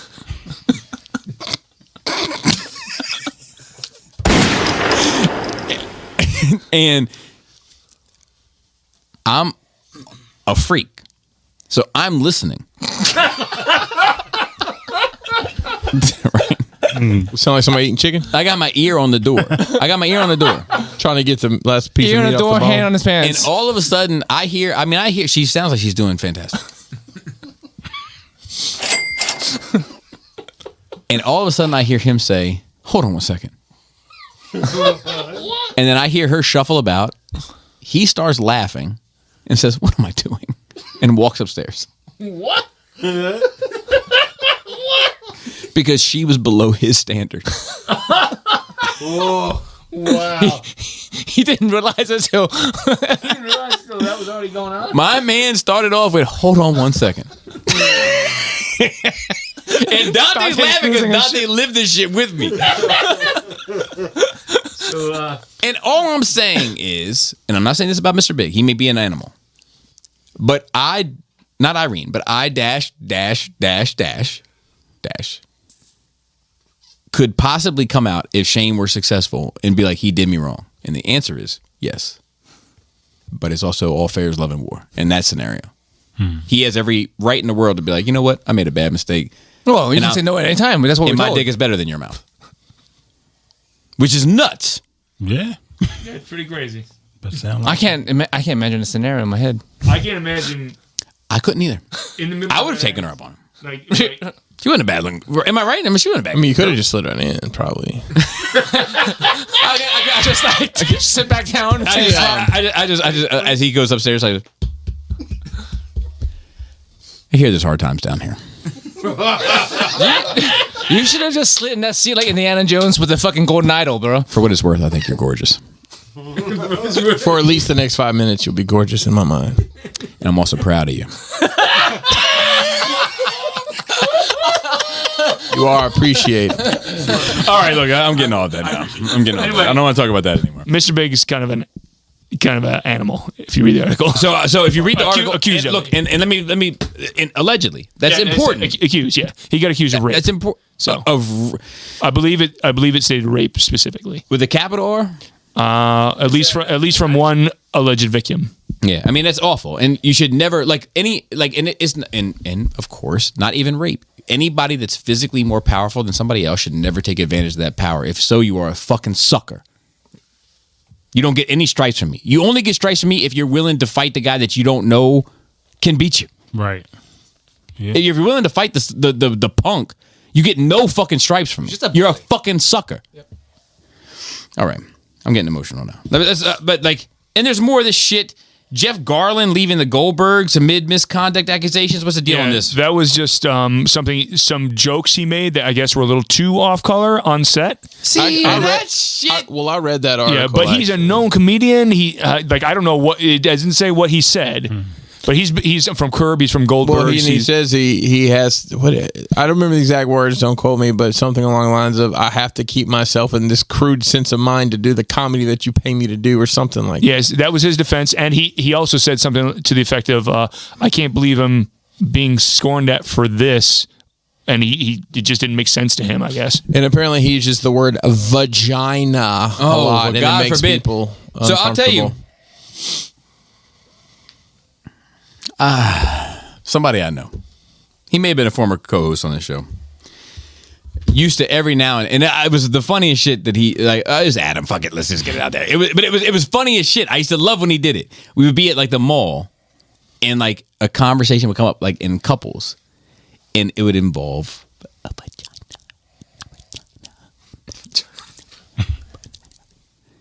And his wife would say,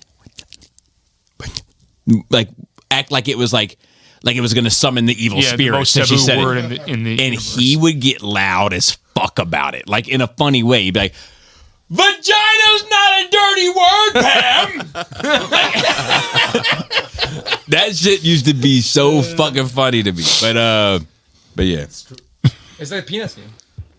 yeah. But I don't know, man. I mean, it depends. Regardless of what it is, right? Yeah. If you look at it objectively, it's a workspace, and you got to read the room. Yeah. You can't just say whatever the fuck you want to work. I say a lot of know wild shit at your work. know your audience. No, yeah, but also you are at work, technically, right? He's getting paid to be there to do right. his job, right? That's right. Those are coworkers, right? Yep. So I don't know the story either. I'm just saying you got to be fair as fair. You can't just be like, I'm a comedian, so I can say whatever I want. On stage, you can, Yeah. and That's you should. Like you shouldn't fault think- someone on stage be doing that job. There is an art in a tact to knowing your audience. Right. That is because important. like if you're not funny to your audience at that point, you're not doing your job good. That's fair. Like Bob Saget, he on Full House, I think he stepped away from doing stand up until that show was done. Yeah. Yeah. 'Cause he's a dirty comic. Yeah. And great. Yeah, and he couldn't do his act and then Yeah. go back and be and let me Danny Tanner. Yeah. And let me be. Sometimes my views don't even match what I'm saying on this shit. I like honestly. I just say things because I just want to invoke a conversation. Right. Like you know what I mean. Let's get to some nuts and bolts of some of this shit instead of just like all saying, yeah, it's bad. Poor her. Next, poor her. Next, poor him. Like let's engage in like the pros and cons. And is there a place? Is there a time? Is there a know your audience? Is there a know you like is there nuance to this shit? Like that's the thing. There's nuance. It's not just headlines or just blanket statement. agreed. Isn't so to say it's never right to say certain things. It's not really true. There's times and places to say Because we do a podcast, and at the end of the day, if like we just all sat here and was like, "Yep, do you Agree. agree? Yep. Next. Yep. All right."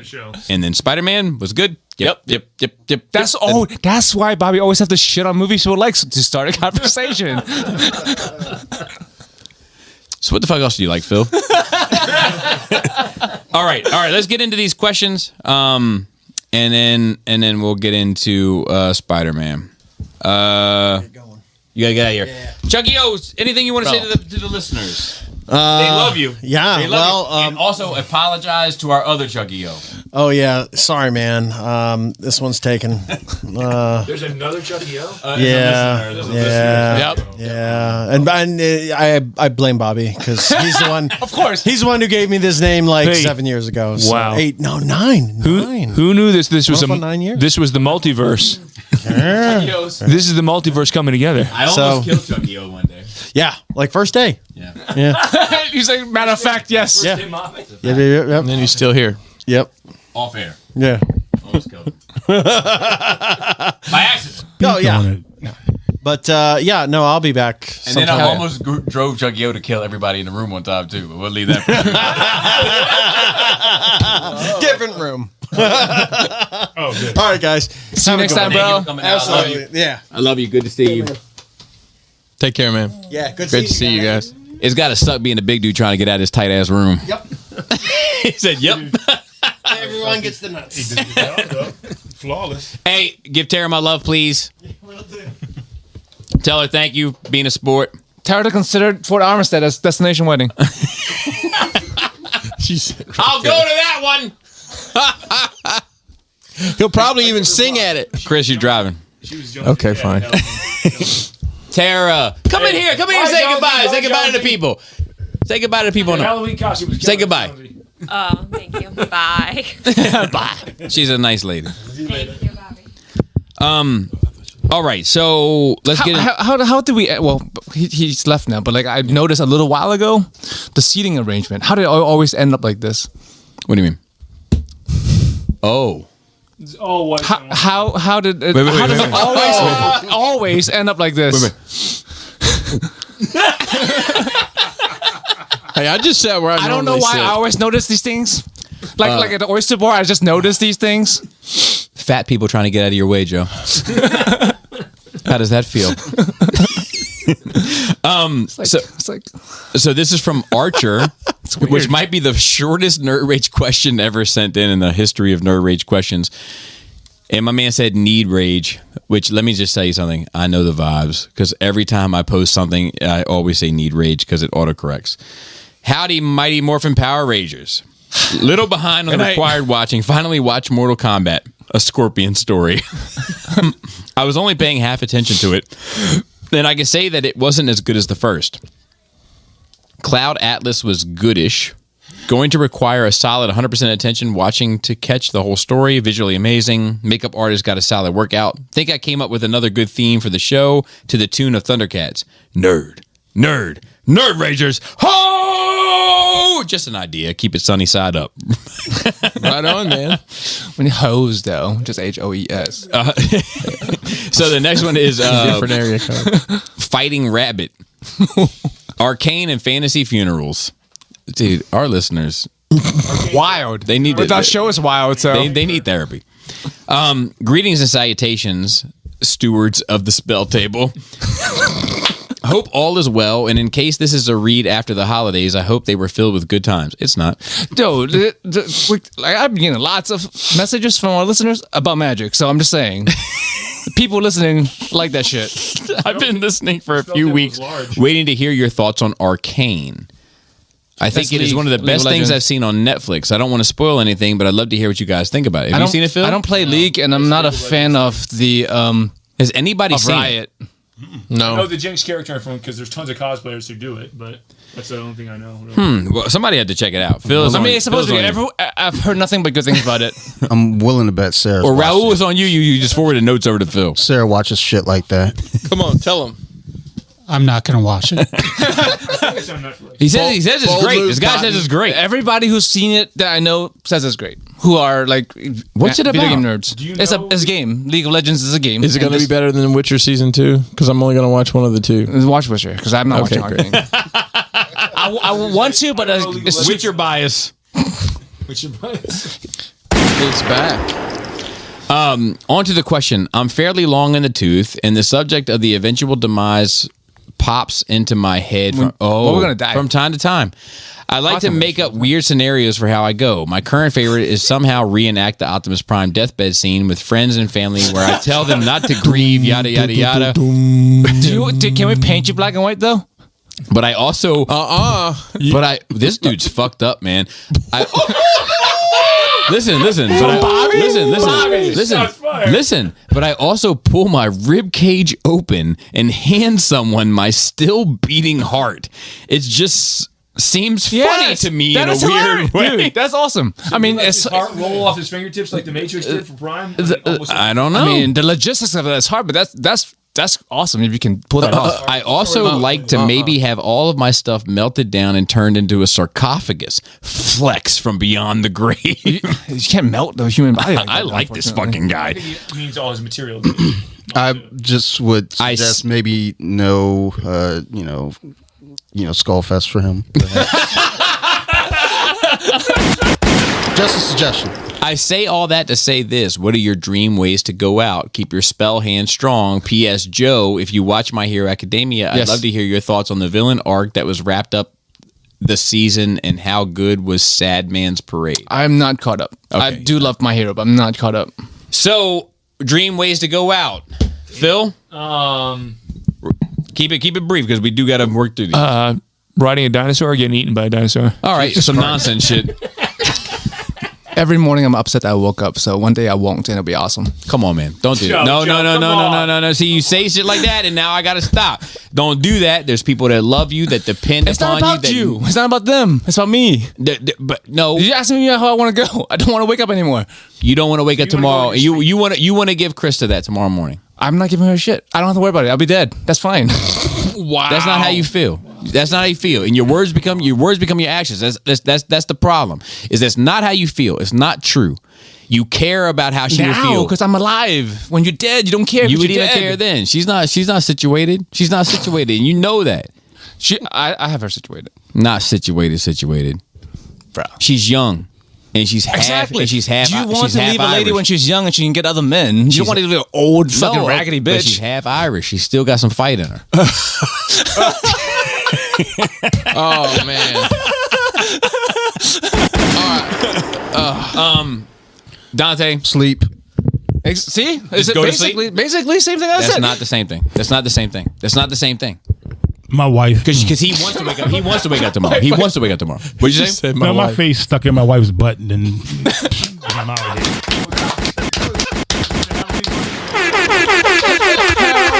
That's why the Halloween costumes were what they were this year. All right, that's a winner. That's a winner. Raul? I would probably go with either sleep or kind of with what Mike said. Sex.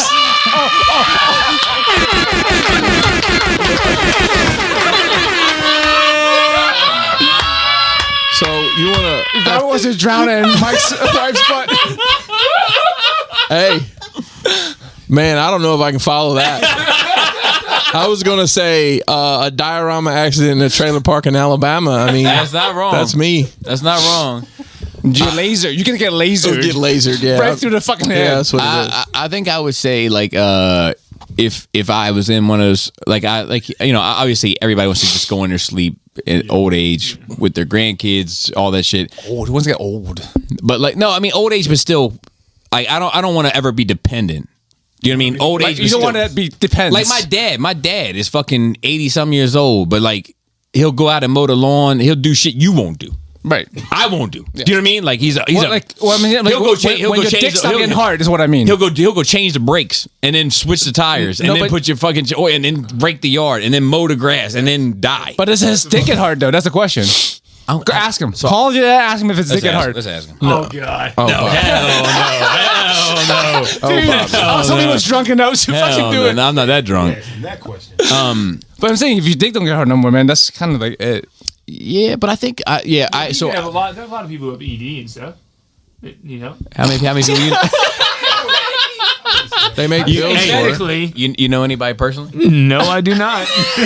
No, I don't mean. talking to him right now. According to the commercials, there's a lot I don't of mean the people. once in a while malfunction. I mean like your shit don't work no more. I've never had a once in a while malfunction. Just take some of them pills. I'm still batting 1,000. Dude, I'm a pharmacist, man. So pills Hey, don't always work. I saw an ad. Dude. Let me tell you. I don't want to say the name of the patients. I want his first John. name. First and last name. J .. People are desperate enough to shove suppositories in the dick hole and like needles, like injections in their dicks to try and get it hard. Like I'm saying, you think Viagra fixes everything? It doesn't. Suppositories in Yeah, there? there's a little fucking pill you stick in your dick hole, and then there's also injections. It better be super little. I heard about the injection. Yeah, you have to fuck. Yeah, have you now? The fuck is wrong with y'all? That's what I'm saying. Like, if people just think, oh, if my shit don't get hard, I take Viagra. Nah, man, that shit at some point don't work no more. So I'll tell you, for me, of course I'd rather go in my sleep if I'm fully functional, all that shit. But like, if I had it, like, I have a friend right now that like I'm just praying that he makes it to Christmas, right? Like I got a close friend of mine that I'm praying that he makes it to Christmas.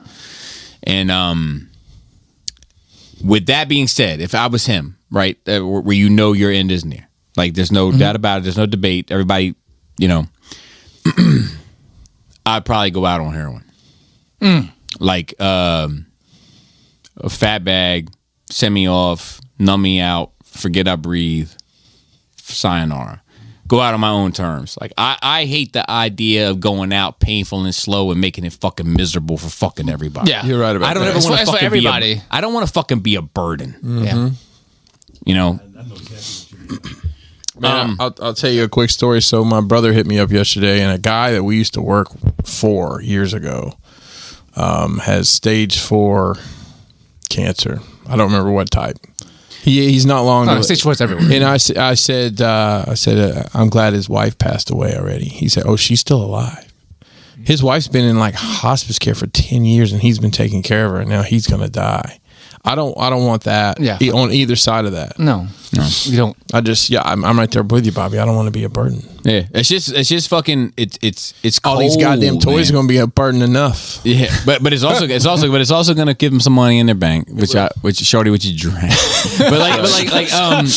but my thing is like is like, you know. You should pick somebody to handle your shit because you might have someone to handle your stuff. Not an executor. Yeah. Some people might take some shit home. Some people might sell some of your shit off for real cheap. You know how it goes. Yeah, I know how it goes. Apparently, I just received a text message that informed you that the cake is melting, the ice cream is coming out the side. I know how to read. I y'all. forgot there was cake. I was just trying to make sure I said the You words right. gotta tell her to bring it down because we got shit to do here. Okay. The listeners come first, man. That's why y'all got blankets. Well, Hey, look. So this is from Angel. I can't. I don't have the. Hey guys, Angel again. Before I say anything, I just want to say I'm not putting any spoilers out here despite how much I want to talk about it. If you are talking about it episode 330, then please disregard my question. I just want to know if any of you got to see the new Spider-Man film. If you have, what are your opinions on it?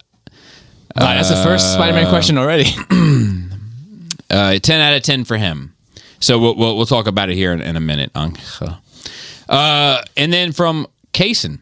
Potentially offensive and awkward situation. Oh, that's this podcast right here. Long-time listener, first time writing in. I laughed about your failed Parkinson's joke because it reminded me of something I said. I failed harder than Seth Rogen's Santa Incorporated, and it happened around the date 2014. First, I'll ask you all, what is the most awkward moment that you all have been responsible for creating that you are comfortable with sharing? I mean, Jesus. I mean, Bobby woke up this morning and just started. Yeah, I feel like I'm constantly walking into like Larry David style situation. Yeah, that's why he enjoys that show so much. Just like, that's me. Yeah, so I'll tell you, like, I was at my I can't think of the most awkward. I was at my wife's Christmas party, which I was on my best behavior, you know, and and I was like, I got a question to the table. If your food comes out before your wife's or your husband's, and your wife or husband's is going to be a moment longer, and when they say moment, you can tell in their eyes it means not a quick moment. Do you start eating or do you wait? And everybody answered so confidently, Raul, so confidently. And then the waiters came out. And they had about 50% of the entrees. And then people had to have the courage of their convictions. Oh, boy. And it got fucking weird because they were fucking late on the other 50%. And that's the last super awkward event that I was involved in. But I'm often finding myself in these situations because I hate fucking small talk. Oh, yeah. I want to get to medium talk. I want to start. No talk. Just no talk? I want to, no, I want talk. I want to start, though, at medium talk. And then by the end of the conversation, I hope we're in the big and tall section. Because then I feel... You want to go where Pinkerton is? Watch yourself. The selection's not that Why great. do you think you're here? Selection's not that great, though. Anybody else got some awkward moments they were involved in recently?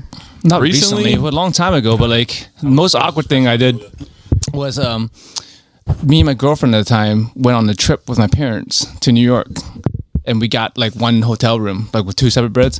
I was definitely fucking her, but I definitely think my parents were awake, but I didn't stop. That was awkward. No, you shouldn't. So close. Awkward for who? Them or you? Awkward Fina. Oh my God. I think it was awkward for all parties involved. We never mentioned it again, but I'm pretty sure. Yeah. When you're young and horny, man, you do ballsy shit. Like, you just don't give a fuck. I told my dad one time, I remember, just to talk about awkward shit with sex and parents, like, I was dating this girl. I lost my virginity too. Laura doesn't like to talk about it. We took her home. My dad took her home, and we dropped her off. And my dad, coming back, my dad was like, "You seem tired." And I was like, "Yeah." And I looked at him. I said, "Yeah, but I bet you she's exhausted." And my dad laughed. I'm talking about like one of the most belly laughs my dad has ever given me, but it was simultaneously an awkward experience. Oh my goodness! Nothing comes to mind right off. I did. I don't know if I ever told this story on here or not. As you know, I was involved in the pro wrestling business, and there was a little old lady that came and loved the show, and her family worked with us some on the show, and she passed away after we quit running the promotion. And I got a call and was like, they would like you to speak at her wake. Whoa. Yeah, so I wrote some stories, things I remember. And I get there, and when you go to like a wake, they have a little pamphlet that's like the life celebration of standard issue. Yeah. And then it lists who's speaking. First off, my in wrestling, I went by Chris Castle, not Christopher Pinkerton. Yeah, it's a mouthful. So this pamphlet, I opened it up and it said, "You are kind of the rook of the chessboard." That is it. It was more of a Frank. You Castle paint a lot of. I thought you drive brush a lot of castles nowadays. I do a lot of drive brush. It was a Frank Castle reference at Boys Pod.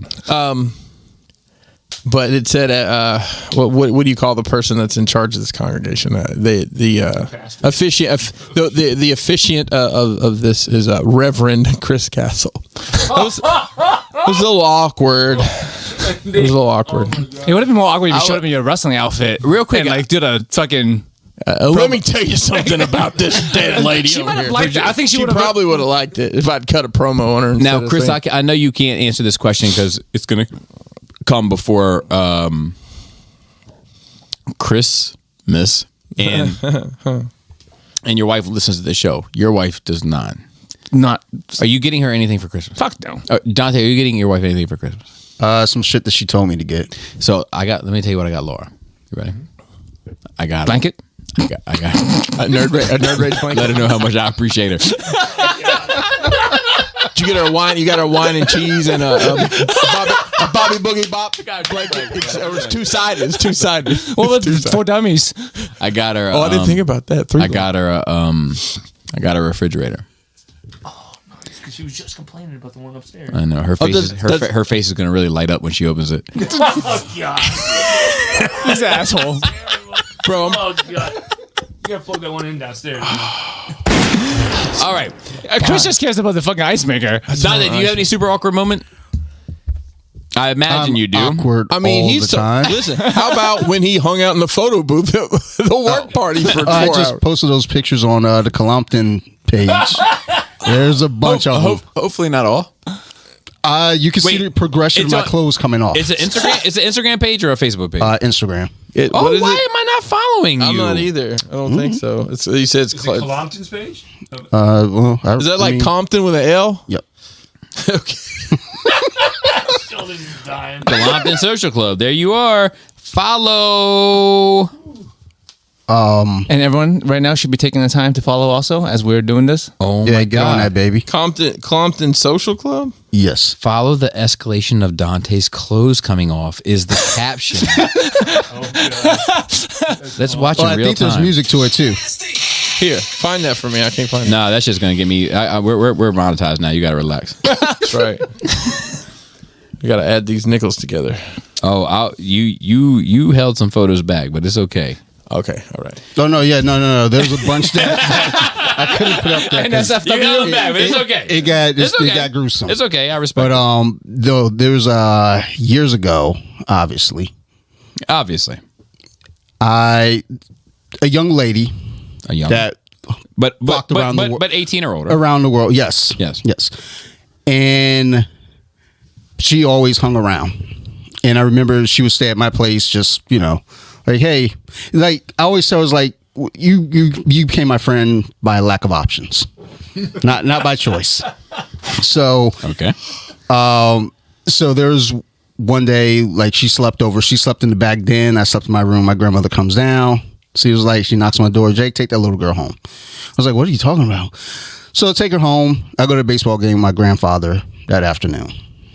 And it's awkward silence the entire ride up. And he goes, Jake, we need to talk. I was like, okay. Well, what? He goes, sex. I was like, no, you don't. I'm not getting any. Stay quiet the entire time, even during the game. So, and I look back on it now, I'm like, maybe I mean, considering I found a stash of porn, I mean, maybe we should have that talk, but Fair. it doesn't matter. Yes. I've got to get out of here though, because this woman keeps texting me She and saying, wants- we got to want take me to this get kid cake? home. Well, she texted about the cake, and then she said we got to take this kid home. And I She was like, was trying to entice you with a cake. scared And when me. that didn't work, then you got to announce yourself. You want the cake down here? I'll take it down here. Yeah. I mean, Sure. We only got a she couple. looks concerned. No, I mean we have cake and we have sand. So Sand? I want some. You know, I told you about the sand. It gets everywhere. Yeah, I told you. I told you the sand was coming. I told you the sand was coming. I brought sand home from the beach. wait, what is sand? I don't. Oh man, Do we need to take a break and deal with this dessert situation real quick? bring it down.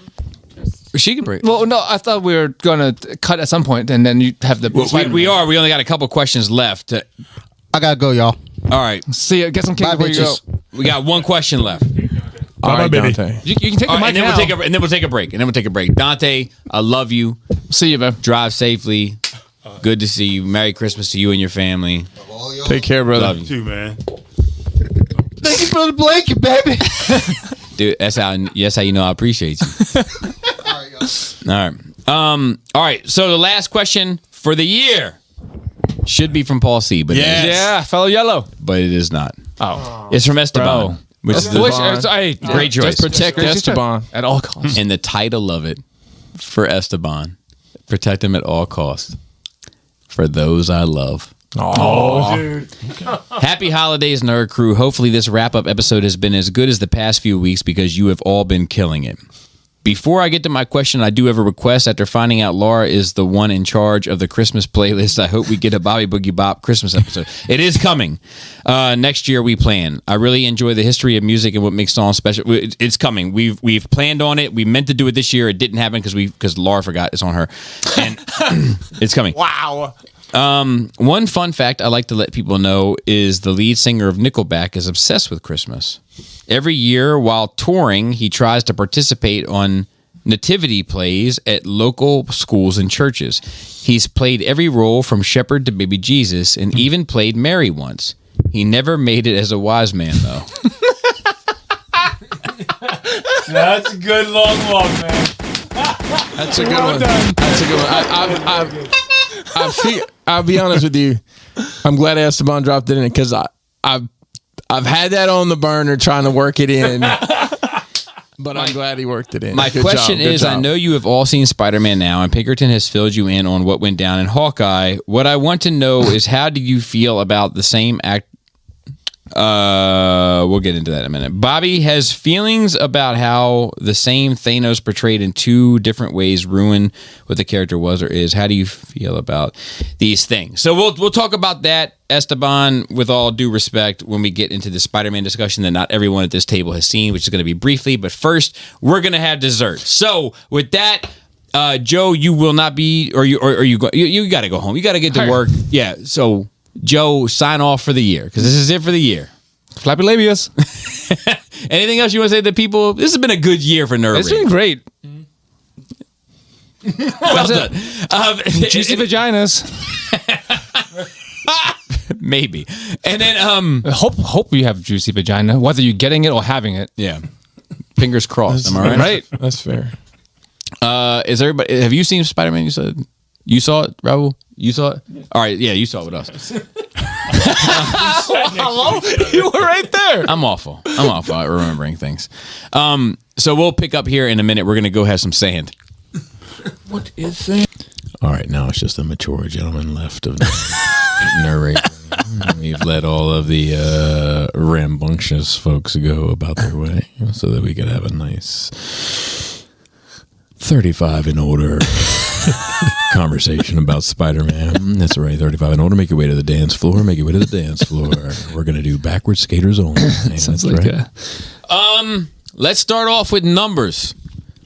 Phil, what do you give it out of 10? 9 out of 10 for me. A minus. Roughly for Joe's. Raul? 7.5. I love that guy.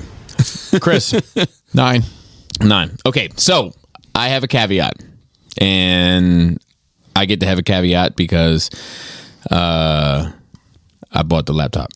It's That's only used for nerd radio. It's an 8 out of 10 for me as a comic book fan. It's a 6 out of 10 for me as a movie fan. Look,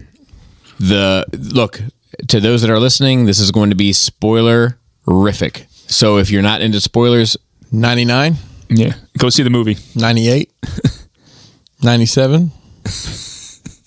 you don't know the numbers, Phil? Come on. 96. 95, 94. So here's the thing. The fan service that was given to me as a comic book fan made me feel good. And I felt good. And I accepted those feelings. And even though I was looking at the screen saying, this story is not great, but I feel good watching it, I had to acknowledge that I felt good watching it. And as a result of that, I give it an 8 out of 10 as a comic book fan. But as a movie fan, I had to acknowledge this story is dumb. And it makes no sense. And it's full of fucking holes. And anybody fucking else that was producing it other than Marvel, they would fucking drag this thing through the streets. So, as a result of that, I give that a 6 out of 10. So I average a 7 out of 10. Mm-hmm. But let me say this. I don't view this movie as a 7 out of 10. It just depends in what conversation I'm having it in. Mm-hmm. If I'm having it in as a comic book fan, how I felt about it, it's an 8. As a movie critic, self-proclaimed, and also a movie fan, it's a 6. I'm curious how you think it compares to Endgame. So I would compare it more to Force Awakens. Okay, I can see that. I think, and we'll get into good, bad, and ugly, and we'll get out of here. We're not going to waste too much time on this shit. But like, The Force Awakens, I think, is a better film than this because The Force Awakens didn't have to answer the questions. This film had to answer the question. Mm-hmm. So if you compare Spider-Man No Way Home to The Force Awakens and then Episode 9, this is better because it did a better job of telling it overall. But The Force Awakens did a better job in just not having to answer the questions, but setting up a believable universe that also gave you fan service. For the good, which is what we'll start with. Spoiler, 99. I'm giving you motherfuckers one last chance to get out of here. 99, 98, do not put in the comments. I will block you unless we are at 1,000 subscribers, in which case I will let you stay subscribed. Don't be 1002 people. Don't be 1002. I will block the shit out of you. 1001, it depends on the day. I think I like Spider-Man. I have lived through this era of seeing Spider-Man in live action films. Yep. So do I enjoy seeing Tobey Maguire back on the screen as Spider-Man? Of course. Of course I do. Yeah. Do I enjoy seeing Andrew Garfield, my favorite Spider-Man of all the Spider-Men that I've seen so far? Interesting. Of course I do. I love his hair. Not Peter Parker. Tom Holland is my favorite Peter Parker. Oh. Andrew Garfield's my favorite Spider-Man. Okay. Nobody talks shit like Andrew Garfield. Haven't seen it yet. Okay. You found my weakness. It's very small knives. Haven't seen it since. Of course I do. Of course I do. I loved it. Love to see it. Did I love to see 5 out of the 6 of a villain team? Yes. Did I also simultaneously think to myself, why didn't we put a 6th in? That is true. That is, of course, a flaw in that film. If you're going to go this far, why don't you? But I did enjoy seeing it, and I did think it made a little bit of sense how they would all kind of band together in some sort of regard, even given the scenario. Like a band of brothers, maybe? No, No. but I respect it. I respect your argument. I like those things. Like I liked. So like all of the fan service notes for me hit exactly the way that they should. Like everything that they designed to hit a Spider-Man fan, a comic book fan, and a fan that has seen all the Spider-Man movies in the movies since the beginning of Spider-Man, they hit on the bullseye every single time. Yeah. And I give them that, and that's my good. That's my good as well. I like everything that hit, and despite how much I assumed was coming, whether it was revealed or not, it still was a cool wow moment for me. Even though okay, this was predictable that this was going to come, but I was like, okay. And then the other thing I really liked is Dafoe in particular, how he played his role as Norman, how he played both sides of it. But I like that in his original appearance. Dafoe was amazing. And this, I think he both in this film and outside of this film. Yeah, I think he was probably the strongest actor in the film. It was a firefight! Yeah, that's true. He is a great actor. I don't know if you know this, Phil, but he is somewhat of a scientist himself. And I love that they got that in there. Dude, that's great. Did he say that in the first? Yeah, that's the huge meme. I know it's a huge meme. Is that it originate with him? So when he's introducing himself to Parker, and Parker's like one of the first scenes in that movie. He's introducing. I heard you're. I figured it was. I was just clarifying that there wasn't anything before that I was missing. Yeah, that's straight out of the books. I love the fact of them focusing on the fact that Maguire did have natural web shooters. Oh, that was so funny. That was very funny. I was like, they gotta have that in there because it's an obvious difference. We'll continue it with that at some point. So let me say this: I think that I hate that he had natural web shooters. I didn't like that either, but I liked the conversation that regarded it. I'll also say I'm not sure. I don't want to get to the bad, but I'm going to get to it. I'm not sure that I laughed at any point during this film. Oh no! I'll get there too because that's you laughed during the whole thing. You have a very strange laugh. You have a Joker laugh. In my head, I was like, I wonder if the person next to him that doesn't know him thinks that he's a raging psychopath. Dude, the person next to me loved my hat at the end. She's like, "Is that the Sinister Six?" I said, I took it off. She did. She was probably trying to make friends so she didn't slit her throat. I had a Sinister Six hat. Both her and the guy she was with, they were very interested in my hat. They're like, "Oh, that's awesome." I was like, "Oh, cool." Yeah, you're right. They're probably just trying to make friends. We should find what's a bad F word? Like finicky 5. The finicky 5. The finagling. What am I dad? It's the Feige 5. The Feige 5. Fickle. The fickle 5. Dude, the fickle 5. Continue. Is that what you're? I know. I like the fact that they used May as his Uncle Ben because I didn't predict they were going to kill her, and I was like, okay.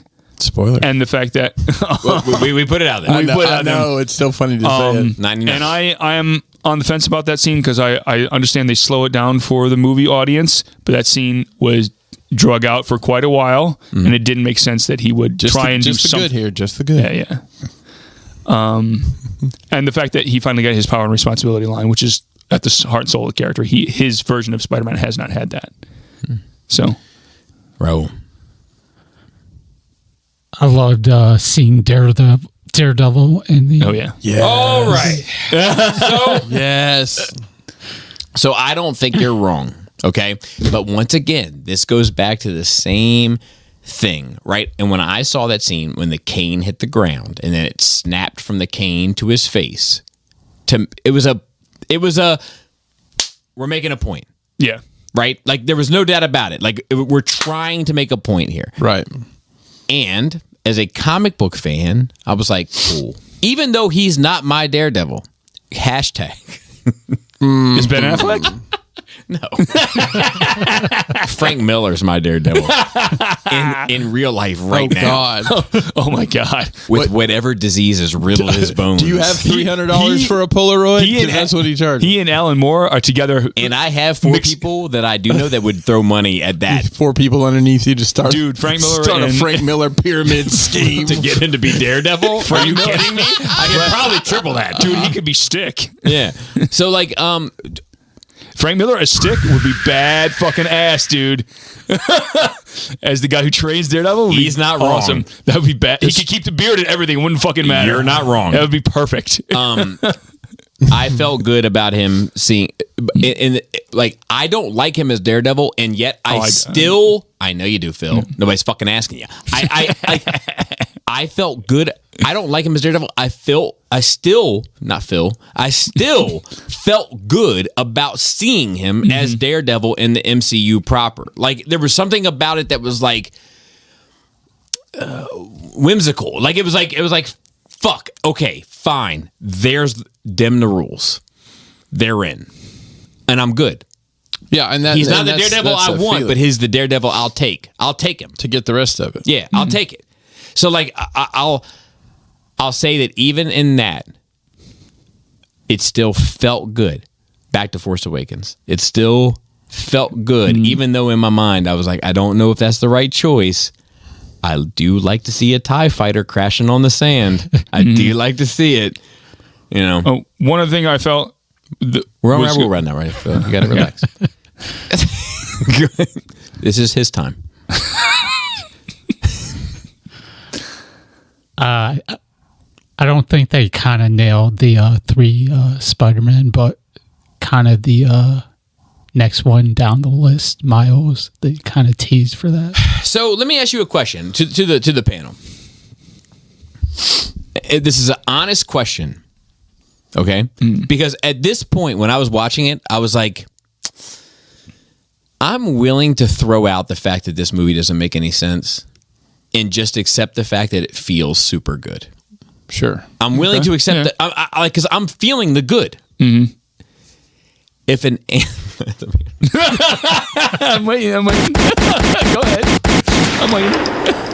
If an animated Miles Morales from the animated Spider-Verse had shown up, how would you have felt? I'd have been fine with it. I'd have been fine with it. I'd have been fine with it too. I'd rather I'd have been fine with it. What about you, Raul? Yeah. I'd have been fine with it. Like if one of those portals opened and he's just like, "Hey guys," and that was, and then Parker's like, "What the?" I would have been fucking fine with it. That would have been more appropriate for Spider-Ham, but as an animation. No. But like, yes, of course, that would have been more appropriate. But I would have liked a CGI Spider-Ham. But like, just seeing, it's not because of the character and what makes sense for the character. You're thinking about it wrong. Yeah, it's because of how important Miles was to that animated movie. Right. Yeah. And had that tied in, I'd have been like, fuck, that's cool. So you're saying just the semi 3D animation rendering popping through a portal, not becoming live action in a shot. Okay. Just that. Just so I understand. Yes, that from Enter the Spider-Verse. Okay. That Just him Miles popping Morales popped in like, fuck, I'm here. What's up? That'd been a great tease for the next year for the next movie. It wouldn't have bothered me in the least. I was in at that because I was just like, look, this is fan service. Yeah. Give it all to me. Give me the whole banana split. That would have been a little hokey to me. It's all hokey, Phil. I know, but that's my point. Don't try to put logic in an illogical situation. I reached a point of hokiness with it where I was like, look, it feels good. If we're going to go with what feels good, then lick my ass.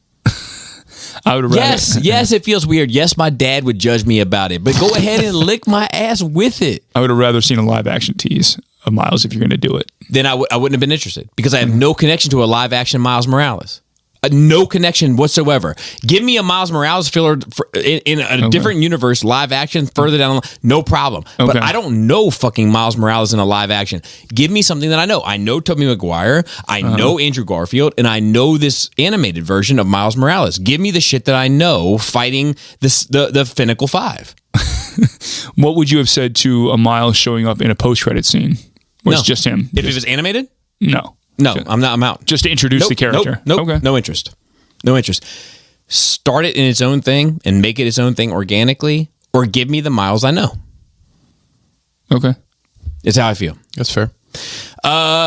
Good for you, Chris. I can't say I left that movie with completely satisfied. I'll say it hit everything I was looking for.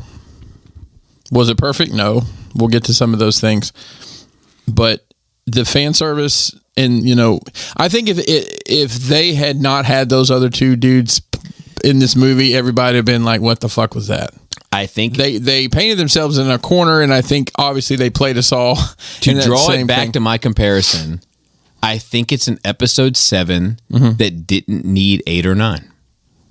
Where you're just like, You have the complete story in one where film. you're just like, this feels good. So I don't. What's Jakku? Who cares? It feels enough like Tatooine. Who cares? It feels good. It's where Zuvio lives. Just put it out. If We didn't see that, but we know. like, I don't know who Zuvio is, but Oh, I you know. do. But I know the toy's available. Let me tell you his ways.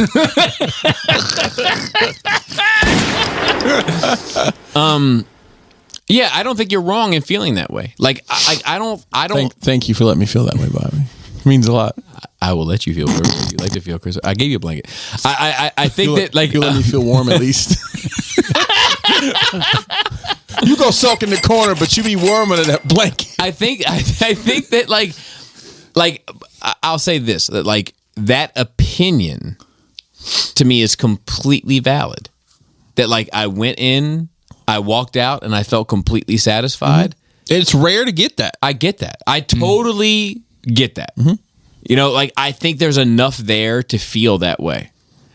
Now on to the bad. I'll begin. Okay. Oh boy, here we go. How much time we got on the clock? No. Check the watch there. Look, the story itself. There's a couple components. For one, I hate this Spider-Man surrounding universe. Let me explain. I love Tom Holland as Spider-Man. I love Tom Holland as Peter Parker. He's my favorite Peter Parker to date. Love him. Think that he's charming. Think that he's endearing. Think that he's a perfect cast mate for a Peter Parker in this MCU. Aunt May, awful. Beautiful, sexy, gorgeous, charismatic, and yet not Aunt May at all. Because I've never wanted to fuck Aunt May. Yeah, it is a bit of a head scratcher. Moving on. Speak for yourself. Well, I think a lot of guys have been wanting to fuck Mr. Tomei, but Listen, May. I'm three Spider-Men into Aunt May. No, buddy, it's all about that gilf life. Damn. Mary Jane, I'm sorry. Michelle Joe, whatever the fuck MJ. that. Awful. She's Awful. Fucking burn her role to the fucking ground. She's terrible. That role is terrible. It makes no fucking sense. Like, you could put, like, dude, enough is a fucking enough. You could make, it doesn't matter who it is. Like, if we're not going to say that Peter Parker has these love interests historically throughout comics, and we're going to stick to it in some regard, we can reimagine it. We can play with the roles, but you're not going to call her married. But if we're just going to say fuck it, you know what? It doesn't matter. The character traits, none of it matters. Just throw the initials on and have whatever. Cool. She has no resemblance whatsoever, not physically, but even personality-wise to Mary J. No, not really. It's a completely different character. That on top of Aunt May, who's a completely different character. And don't forget about Flash Thompson. A completely different character. Yeah. Like, it's all, I don't like any of it. And the more we get of it, the less I like it. All three. I think that's why they truncated when they truncated with this movie at the end. I like the ending, how they wrapped it up. After nobody remembers, he's basically left them alone to their own lives. No, they're coming back. They're all coming back. They'll come back, but it'll be slow. They're all going to be there. They're all going to be there. So, hanging around. I'm not so sure. So Bobby, what you say? What's the bad you're saying? Wait. Ben, Oh, what do you want to bet on me? track, Phil? We'll be here. Let's make a wager right now. Whatever you want. You put it up. They'll be back. There's no doubt in my mind. You put it up. Oh, I think they'll be back. I don't think they'll be back in the same capacity. Put it up then. Let's put it up. Let's put it up. Let's put it up for a bet. It's a friendly wager between friends. A dinner. A dinner between you and I. You treat or I treat at our restaurant of choosing in Maryland. God. The Heinz Ketchup Factory. And I'm going to be honest with you. I'm going to choose Manaloo. So I'm not an expensive date. I do drink, but I'm not an expensive date. I don't want to bet, dude. Confidence. I'm confident that they're all coming back, and they're all on. If this continues, they've already stated it's continuing. They're all coming back in their respective roles in a major supporting cast capacity for this character, and all of them are fucking awful. There's not one that's fucking remotely accurate. Why does that matter though? It matters to me. Okay. As if you're going to give me all, if this is a fan service event, okay, it all needs to matter to me. But they didn't start out that those way. Characters have been through 3 films. But it is now. It's a fan service event now. So you're saying by this third film, they should drastically change the characters to be something they haven't been the entire time? What I'm saying is, if they hadn't planned on this being a fan service event from the beginning, then now they've changed the parameters. Well, and of now course they've changed it. They haven't planned this. And now they haven't? They haven't planned when did this they plan exact this? film Well, then when they started Homecoming. Then when did they? They've been changing plans the entire time. You think so? I think so. Because I think they've had a whiteboard where this has been on the board for quite some time. See, it can't go both ways. That's the problem with Marvel fans. It can't go both ways. It can't be that everything that comes out that's not up to par is just setting up for the next thing. Don't worry about this bullshit. It's setting up for the next thing. It can't be that and simultaneously be, well, they weren't planning all of it in advance. They were just planning some of it in advance. And then they had the opportunity to do this. It can't be both. It can't be both. Okay, all right. Kevin Feige over here. Yeah, tell me how you get from the characters you developed in the first movie of MJ and Flash and Aunt May to what you would want it to be 2 films later. Well, my suggestion is that you don't set it up to get people in the seats based on sex and race and fucking bullshit, and you just set it up because you get it Aunt May because Aunt May is attractive and young and sexy, and you get who the fuck went and saw that because Marissa Tomei was in it? Can you name who the fuck would go and see it if some 70-year-old bitch was in it? I think it's inconsequential. Marissa Tomei is a more valuable like name. But she's not. Right, so wait, she isn't what people went there for. Name a 70-year-old female name that can compare with Marissa Tomei. A 70-year-old actress. Yes. What'd you say? Helen Mirren. Helen Mirren. Okay. That's a good pick. Sure. Do you think they could book her for that role? I don't know. Me neither. I don't know. Me neither. But nobody is going to see that movie. If you had to wager. Oh, here we go. My guess would be no. I think I would probably rather see Happy Hogan in a sexual situation with the my two movies Raul. ago. Thank you, sir. My guess would also be no. No. Okay. No. So the fact is you could get some old, like, because let's not pretend that there's not old bitches in fucking the acting world. Kathy Bates. No. Well, yes. Yeah. But that's not in Hollywood. But that's doing independent plays that you could bring on to do a role. You could have done that easy. But that's not the same name as her name. Is her name even on the fucking poster? I guarantee you it is. Probably at the bottom. In the very fine print at the bottom. Want to bet it? You want to bet? You just treated me to dinner, so I feel guilty. But do you want to bet me a different dinner? On what?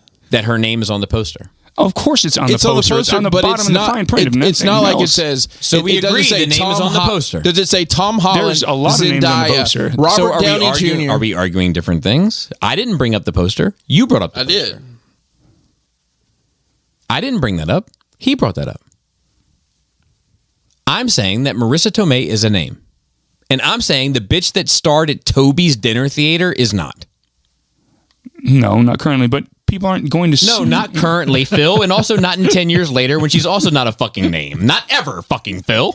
I thought she was not ever Phil. I thought she was a Broadway name before Toby Maguire. Jane fucking nobody at Toby's? I thought she was famous from something else years and years ago. Marissa Tomei? Here we go. No, not Marissa Tomei. I mean, this old lady from what are you talking about? Homecoming poster, and her name is on it. Very end next to Robert Downey Jr. Yes. Okay. So we agree. Her name is on the poster. Her name is on the poster. You're right. So, like, my point is that she's not a nobody.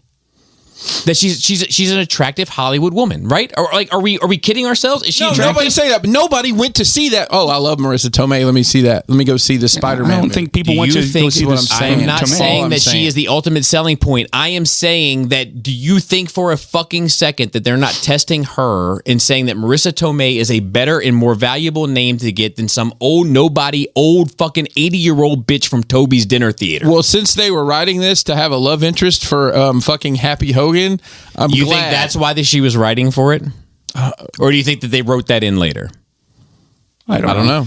You know, we need an Aunt Maybe May. there was a We need whiteboard. an Aunt May for Peter Parker, but the one thing we need her for is for Happy. No, Well, that's not how that works. Keep in mind how she was introduced to this world. Yeah, Howard Downey Jr. hit her on the first scene she was in. That's not how that works. That's not how what works. That's not how casting Aunt May works. Oh, okay. That's not. Like Aunt May has progressively been getting younger and more attractive. Mm-hmm. Maybe we're just getting older, Bobby.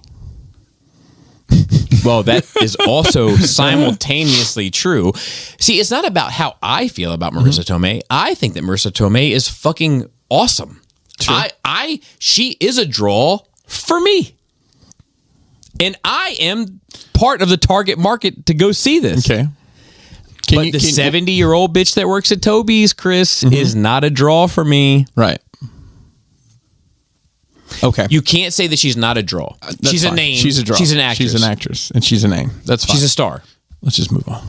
So, like, my point is that they didn't choose her because she's not a name and she's not a draw. They chose her because she's an established actress. Mm-hmm. She's not fucking Nicole Kidman. Of course not. But she's an established actress. No, she's not a lesbian.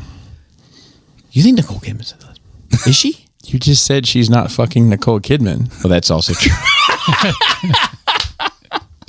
I don't know where they were here. You were bad. You were batting. Yeah, you're going bad. You hate the cast except for Spider-Man. Except for Peter Parker.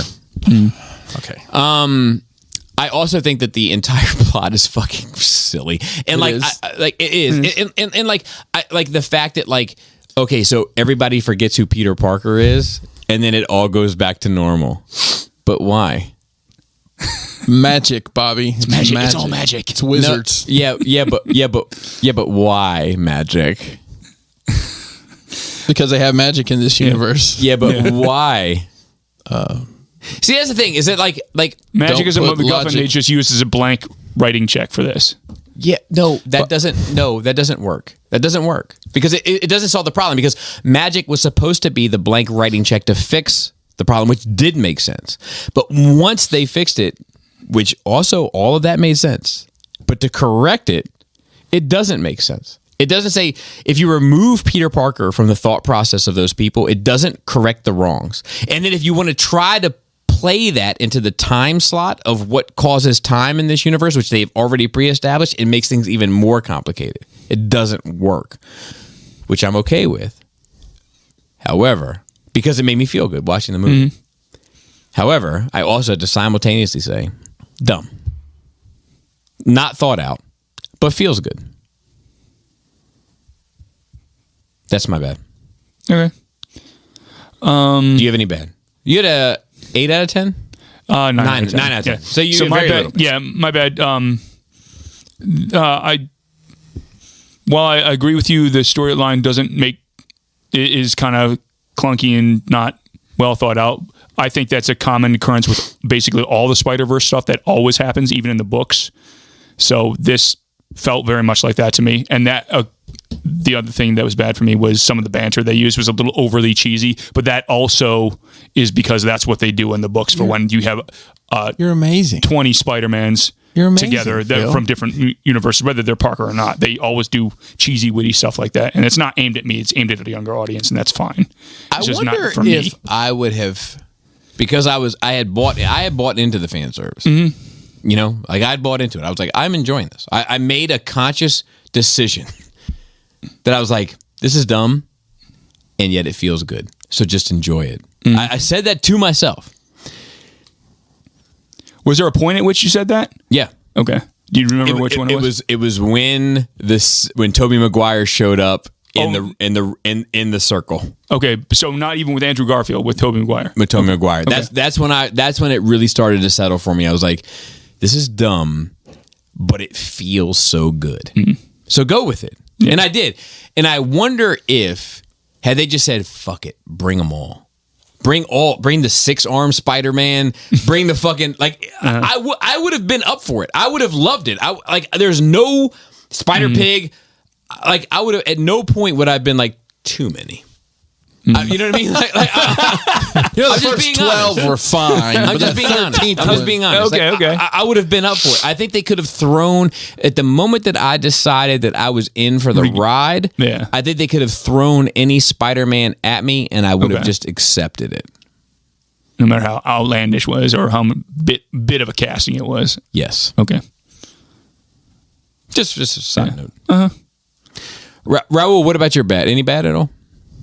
Yeah, so I've kind of think they didn't really do Doctor Strange that great in this movie. I would love for you to dive in on that a little bit. I don't know if I agree or disagree. Let me say this as a side note, because I love to interrupt people. Beyonce had the greatest video of all time. Interrupt us. I would love to see a Spider-Man movie that didn't depend on another MCU character. That would be nice. But continue. Hopefully we'll get that next.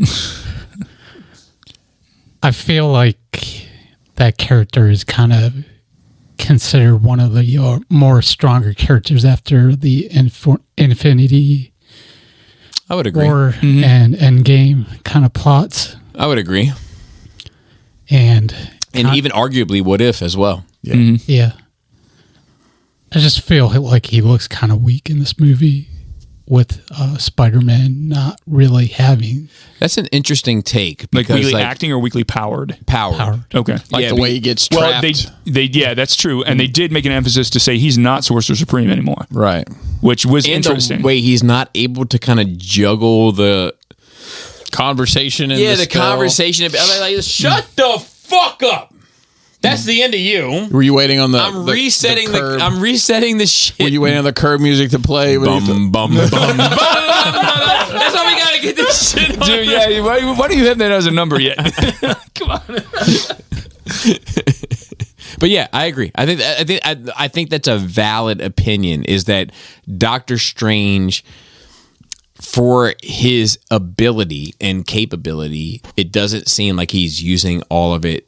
He was almost buffoonish to a point. See, there's a lot of shit. Like this is where I get back to. I agree with you. This is a lot of shit where I get back to with like things with like movies that I feel like people pick apart with any other movie that doesn't start with the Marvel scroll.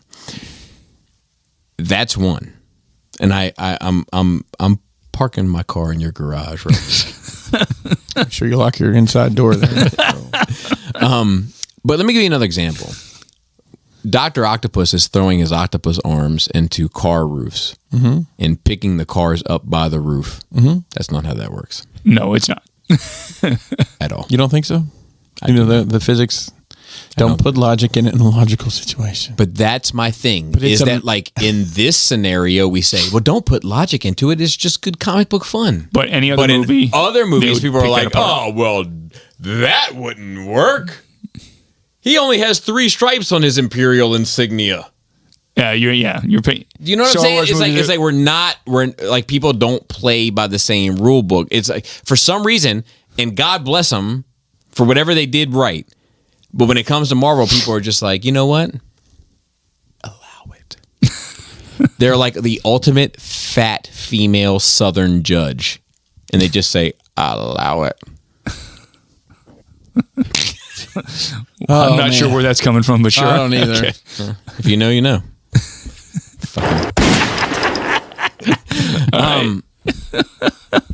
All right. Chris, do you have any bad at all? So there was one scene that just grated on my nerves, and it's the scene where they're in Ned's grandma's house or whatever, and she doesn't speak English the whole time. There's no subtitles. You get the context of what she's saying. But why did that? Why I don't? That was unenjoyable to me because whatever she's saying, I know it's hardly unimportant, obviously, because they're not.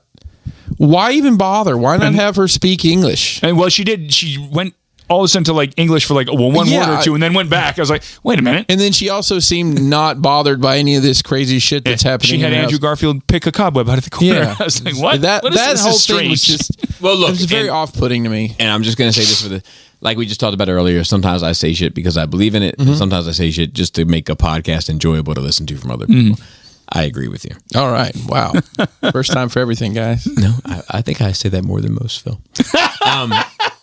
But that being said, I have heard Joe.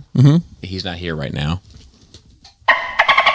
He's But always here in spirit. I have heard him. Nuggets a bug in a rug right now. I bet. Had to wear the blanket home because it's cold outside. I have heard him talk to his mother on the phone and go from like full language I don't understand. I'm not sure if it's Chinese or Mandarin or some other thing I don't know how to say. And then switch into to English. And switch into, okay, but I'll be at Chevy Chase at 11 a.m. And then switch back into some shit that I don't understand. And I'm just saying that for the sake of saying I it. understand that, but I'm not I don't know. arguing It you. was just an aggravating scene to me. I get you. That I was get like you. the one thing that bothered me about it. Sometimes even reality. So, I agree with you, but sometimes even reality. What maybe even not reality, but what maybe even passable or arguable for reality doesn't make as much sense for a theatrical film as just the logical way to tell a fucking story. So in that regard, I'm 100% with you. Ugly, I'll go first. Can't wait.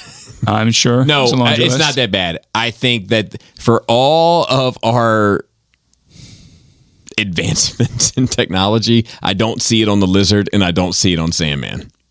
Oh, as far as the CG? Yeah, just putting it out there. So, well, no, I did notice something. So, Thomas Hayden Church, the actor who plays the Sandman, I think his performance came through. Right. I think that dude, I mean, I haven't seen a picture of him lately, but I have a feeling he was probably the one that they couldn't de-age well or something, because you don't see him as a human till the very end. Yeah. And I think that's probably either footage from 3 or footage they didn't use in 3.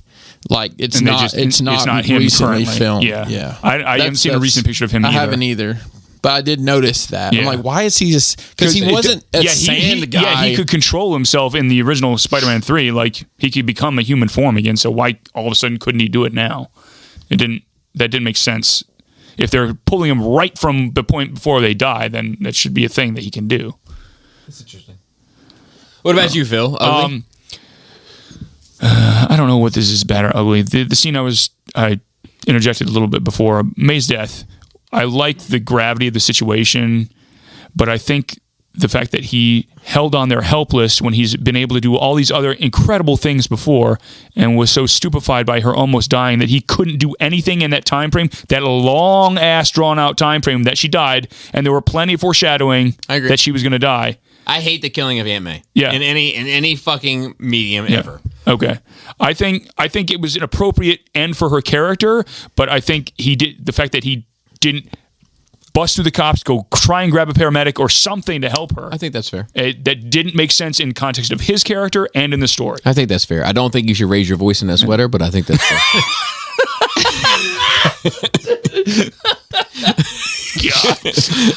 But I think it's a fair point. I do. I agree with you 100%. Raul, ugly? It's okay to say it was just beautiful.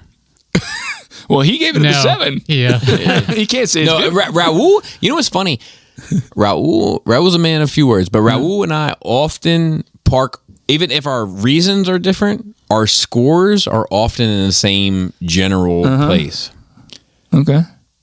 I would say the kind of the whole like the Spider Universe plot is, I don't know if it's just made for teenagers. I don't know. I mean, that might be a fair assessment. Like it's very like simple and Dude, you're pod now. And let me get this clear. You're a pretty big Marvel fan, right? I know you get a lot of omnibuses for Bobby. So are you a comic fan? Raul has said it best. I'm going to quote you. If I misquote you, correct me. Raul has said, every comic company is my child, and I love them all equally. Wow. Okay. I don't think I've heard that one before. Okay. Am I wrong when you said that? You said something like that, right? yeah. Okay. So they're all pretty much equal to you. But you love them all. There's a weird thing about Raul. Can we talk about Raul for a second? I'd love to. I never hear from this guy. So I know Raul loves me.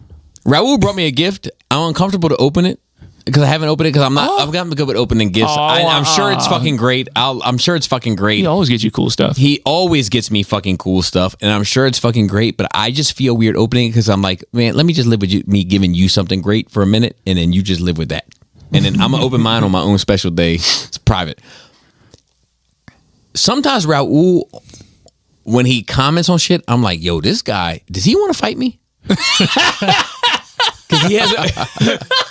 he has a way of talking where I'm like, if I didn't know him and know where his heart is and know where he's been with me for the past couple years, and I almost fought for Raul, that's also a fact.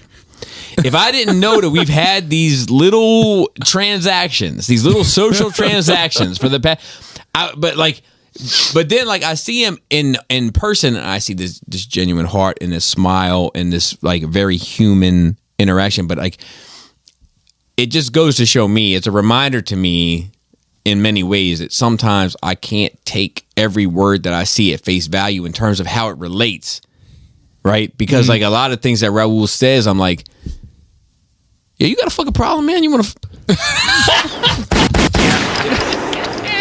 But then I read the name again and I'm like, oh, it's Raul. So like, but I think that he doesn't mince words in what he writes, but I think that when he has the opportunity to sit down and write something, he puts an awful lot of effort into each word, where it's like it might be a 20-word thing that might speak more volumes than the gibberish that I've been jabbering on for the past 10 minutes. Do you know what I mean? Okay. So, with that being ugly? said, yeah, I would say kind of the whole universe they kind of put together. I don't know what Sony is kind of their end game is for this. I don't think anybody knows that. In game. So can I just in relation to kind of Marvel, but that's kind of one point. The other point's the Green Goblin.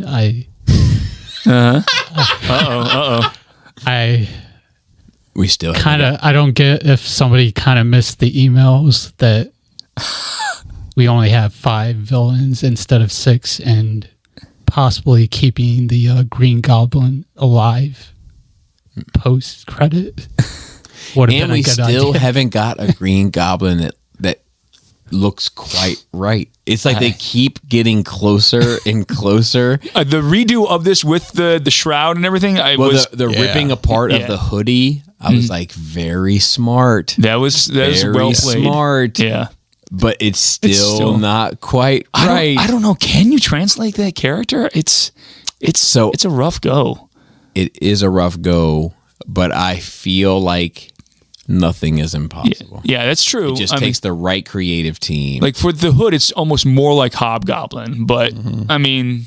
But I thought it worked. I thought it worked better than that I think it did work. It's the best so far. Yeah.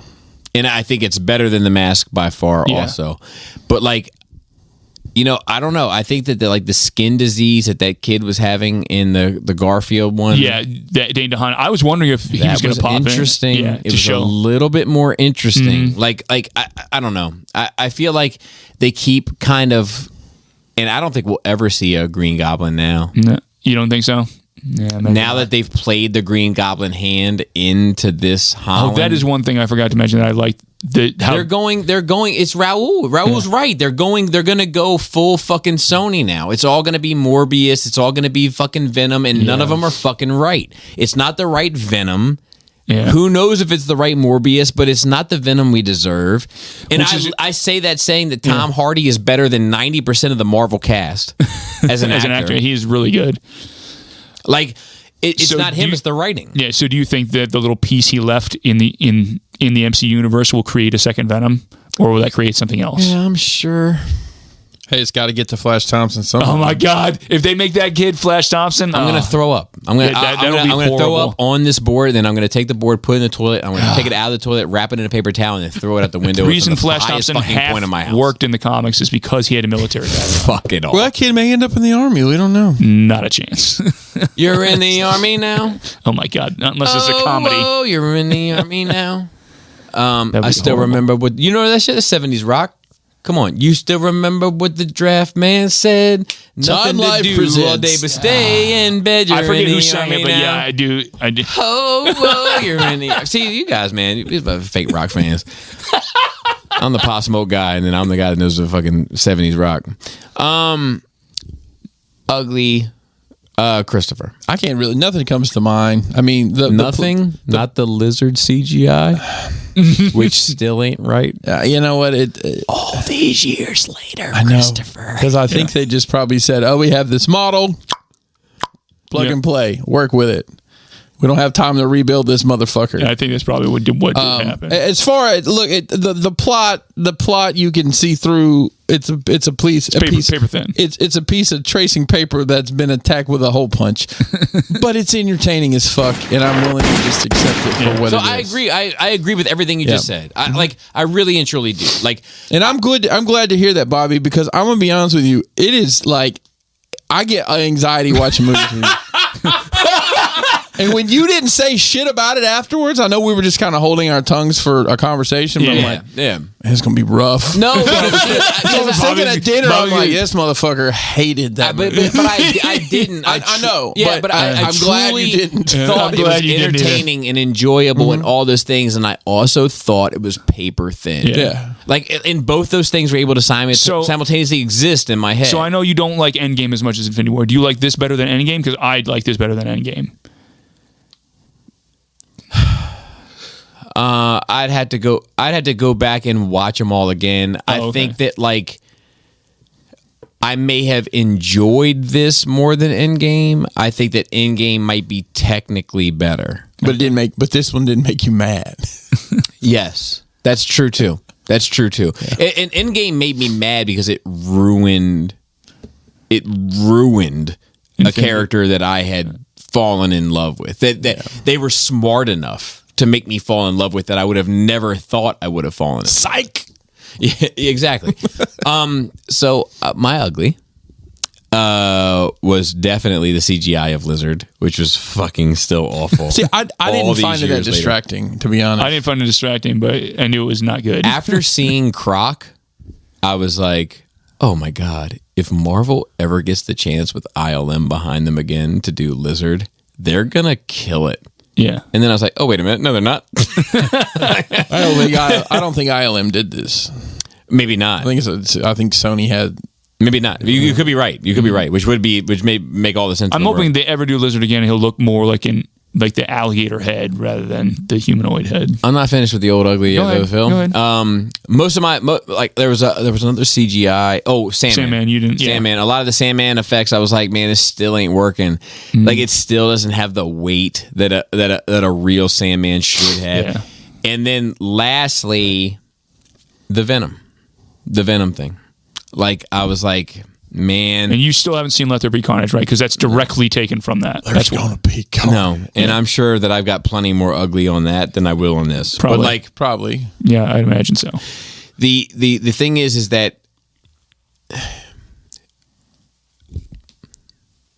not to toot my own horn, but I've been saying from the beginning, you wait and see. Sony will fucking shoehorn this Venom into the MCU one way or another.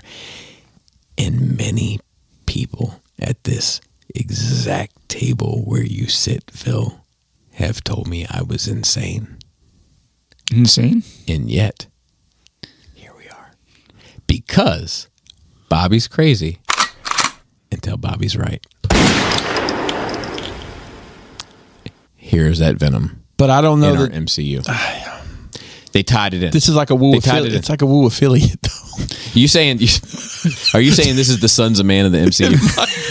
By the end of it, and we need to talk about this. Is Morbius Killer Army?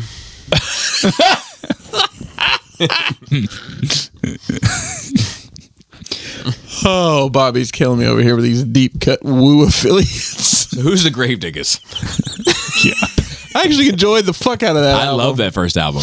Oh man, great! Can I have a moment of clarity? I don't hate the second one. I don't. You don't hate the second what? Gravedigger album. Okay, it's fair. RZA had these long fingernails, and I kind of remember dug the that whole shit. That was fucking weird as fuck. And that puts my head in a weird space thinking about that group. Anyways, at the end of the movie, he's not affiliate anymore. I'm not gonna say he's full woo, so that means something different to you. Don't be doing that in front of me. Don't teach my kids that shit. Somebody's got to clean up the mess.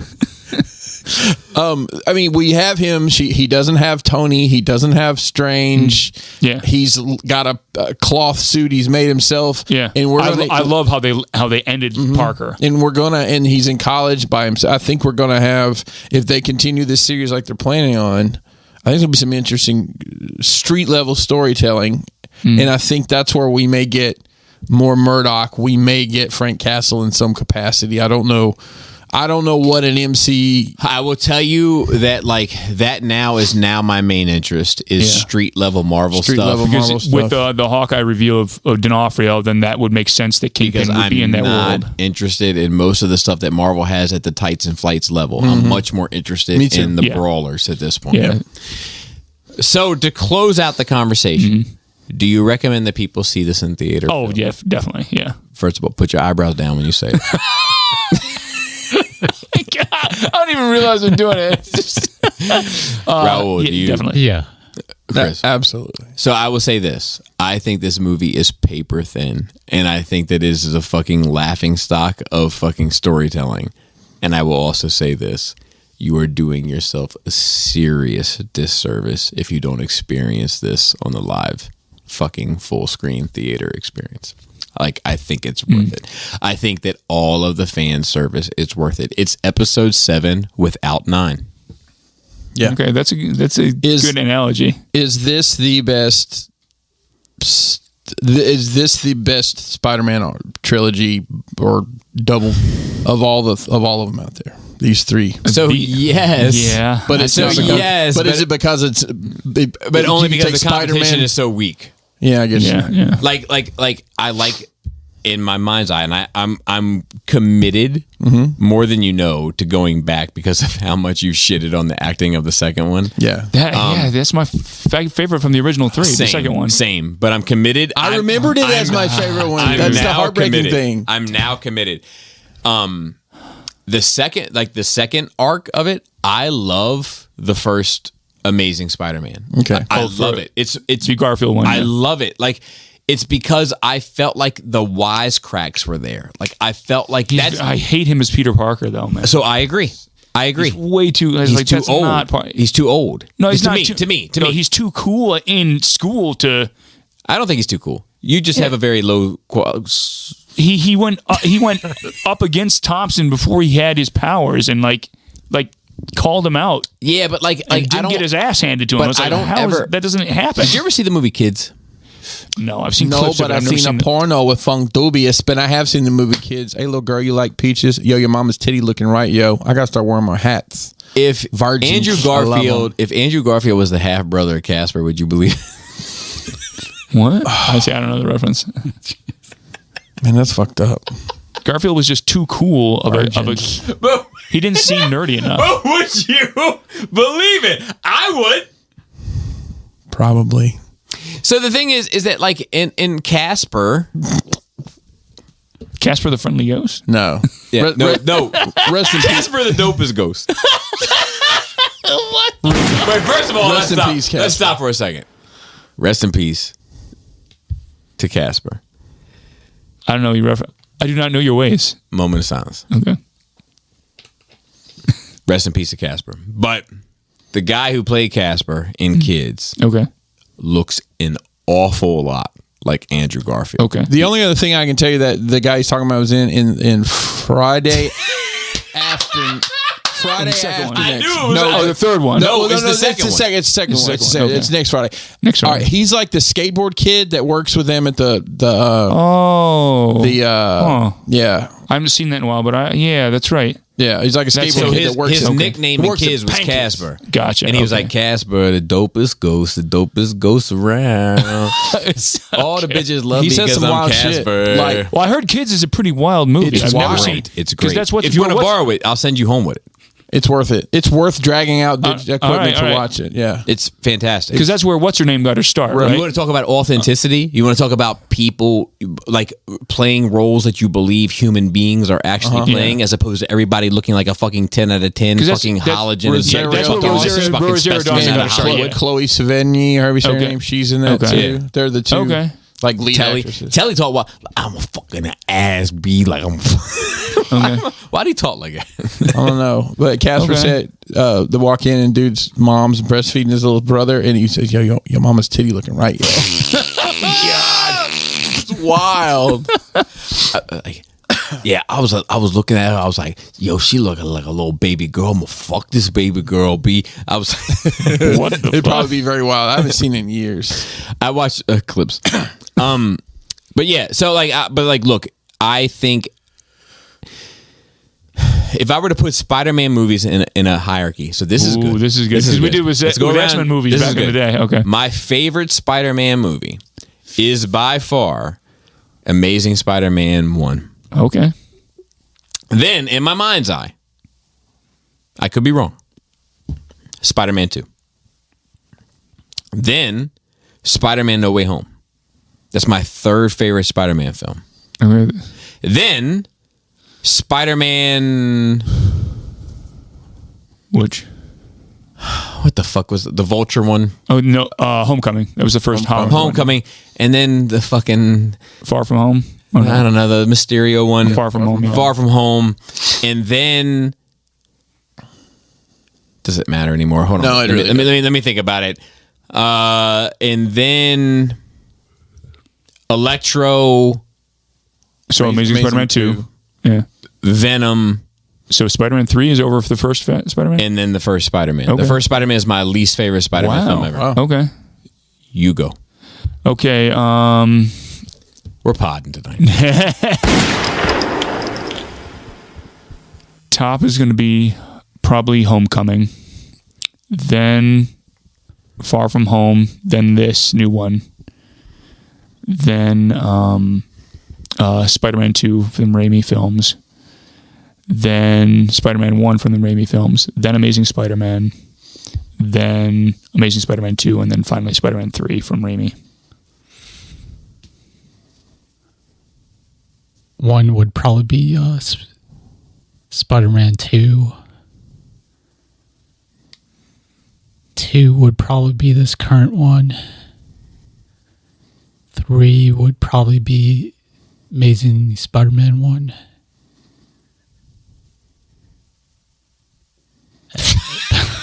And then he wants to say it doesn't matter, but go ahead. If you want to continue, if you don't want to continue, that's fine. That might be it for me. I think that's fair. Just because the front of mine it's these recent the three that are out now. In what order? Because that matters. Man, that's hard because they're all good. I mean, those are They're all good, but I don't know just- if any of them are great. That's my beef with these things. Like they're all good. They're all yeah. three of them are good. I'd say probably the No Way Home, Homecoming, and the Far From Home. Far From Home. Mysterio one. Yeah. Okay. Not that, and I'm thinking more of like Then what? rewatch. I'm more interested in from then on out. Yeah. I don't know.